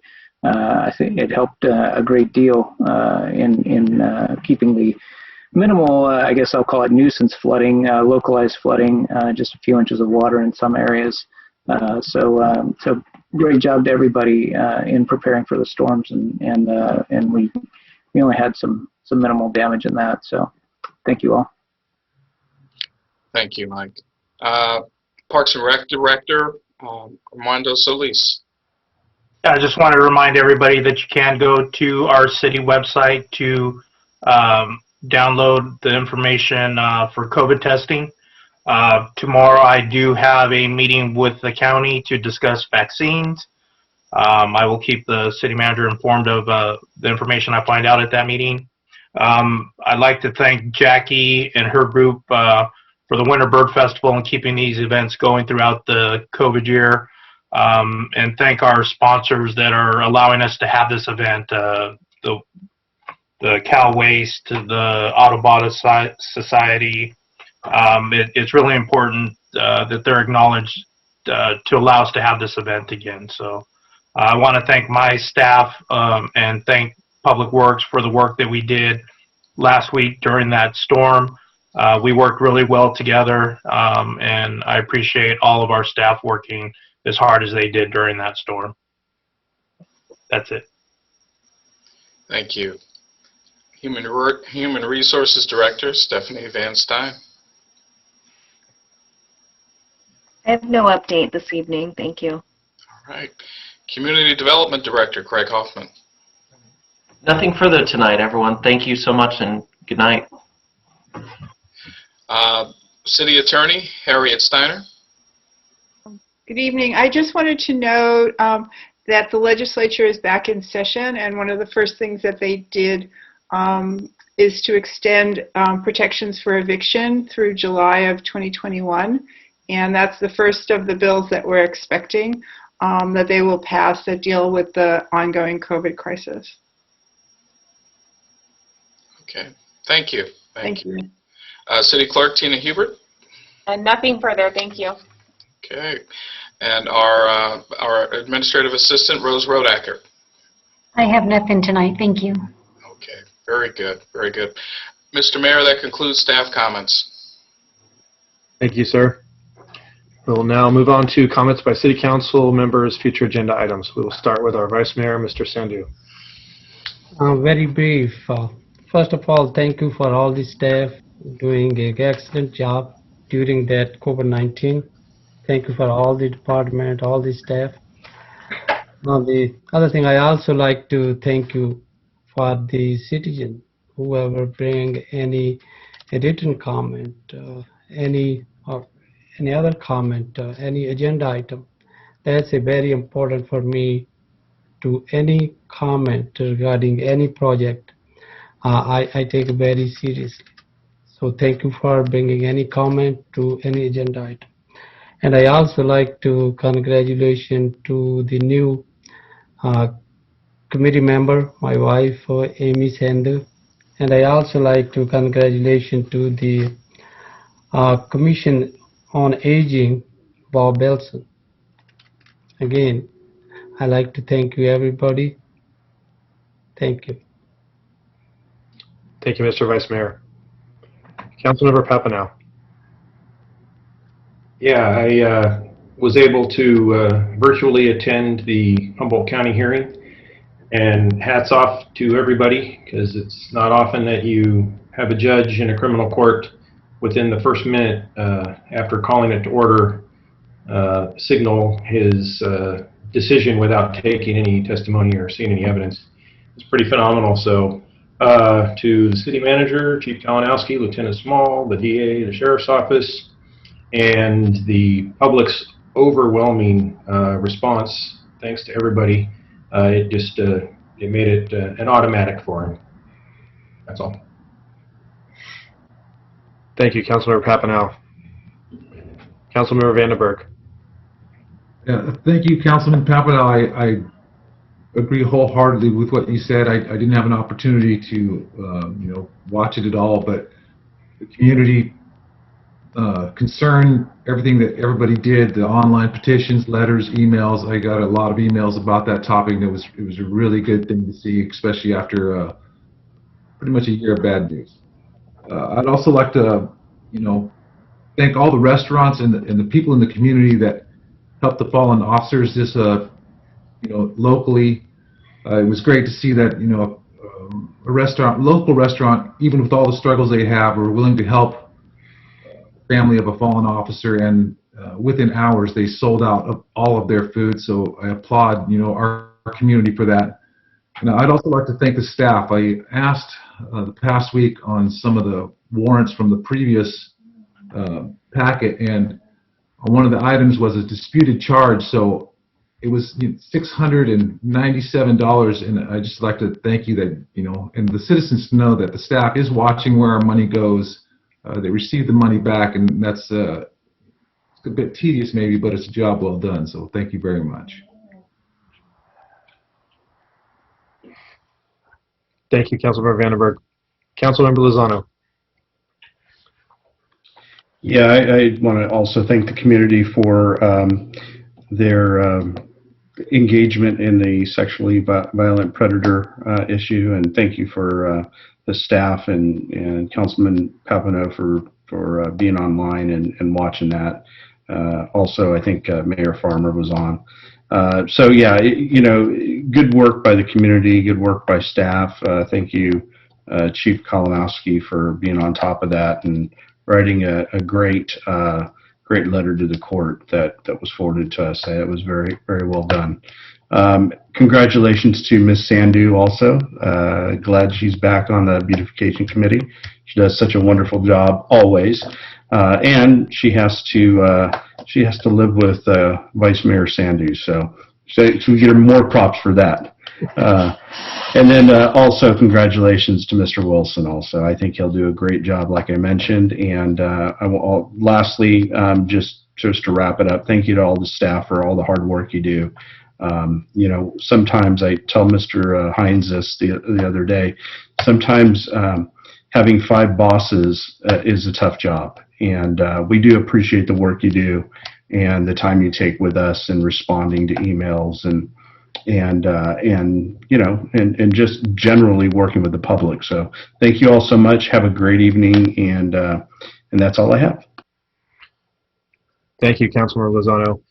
I would like to just echo too what my other council members have said about the Joshua Cooley hearing. Just have to say, super impressed with the whole community to come together in such a fast manner. You know, this wasn't, we had such support from, you know, and just to thank, you know, everybody, Supervisor Natoli, Assemblyman Jim Cooper, our sheriff's office, Senator Eggman, all our higher elected officials above the city of Galt who wrote letters and supported us and were on the hearing live with us. You know, the community just, it was not one thing that did it though. It was not one person that pulled all the weight on that. It was a collaborative effort. I could really sense in the judge's voice that he was I mean, he was just you know, the outpourings of opposition was huge, and like you could just tell. And immediately right out of the gate, as Councilmember Papano said, he has already said, you know, he was you know, leaning towards dismissing it. And even when the opposing side really pushed their point, he just he stood firm, and it was a good victory for the community of Galt. And I think all the staff are working so hard, Mr. Hines and our city attorney and Ms. Mendez, everybody who's involved. I know there's so many, I can't even name them all, but everybody had a piece in this. So many people, especially the community. Thank you, Galt, for your hard work on this, and it wouldn't have been a success without everybody involved. So thank you on that. Also, too, when Mr. Kalinowski mentioned the funeral for Mr. or Officer Gibson is tomorrow, and I wanted to show off this cool little sticker. I don't know if you guys can see this, but somebody made these, and it has a rendering of the officer. It's actually it's not a real photograph. It's actually like a drawn image of him and his dog. So somebody gave me that today. It's pretty cool. So again, our prayers to his family for his sacrifice, and then lastly, just everybody be safe out there. Do what you can to protect yourselves during this pandemic, and I think that's all I have tonight. So I wish everybody a good evening, and take care. Meeting adjourned.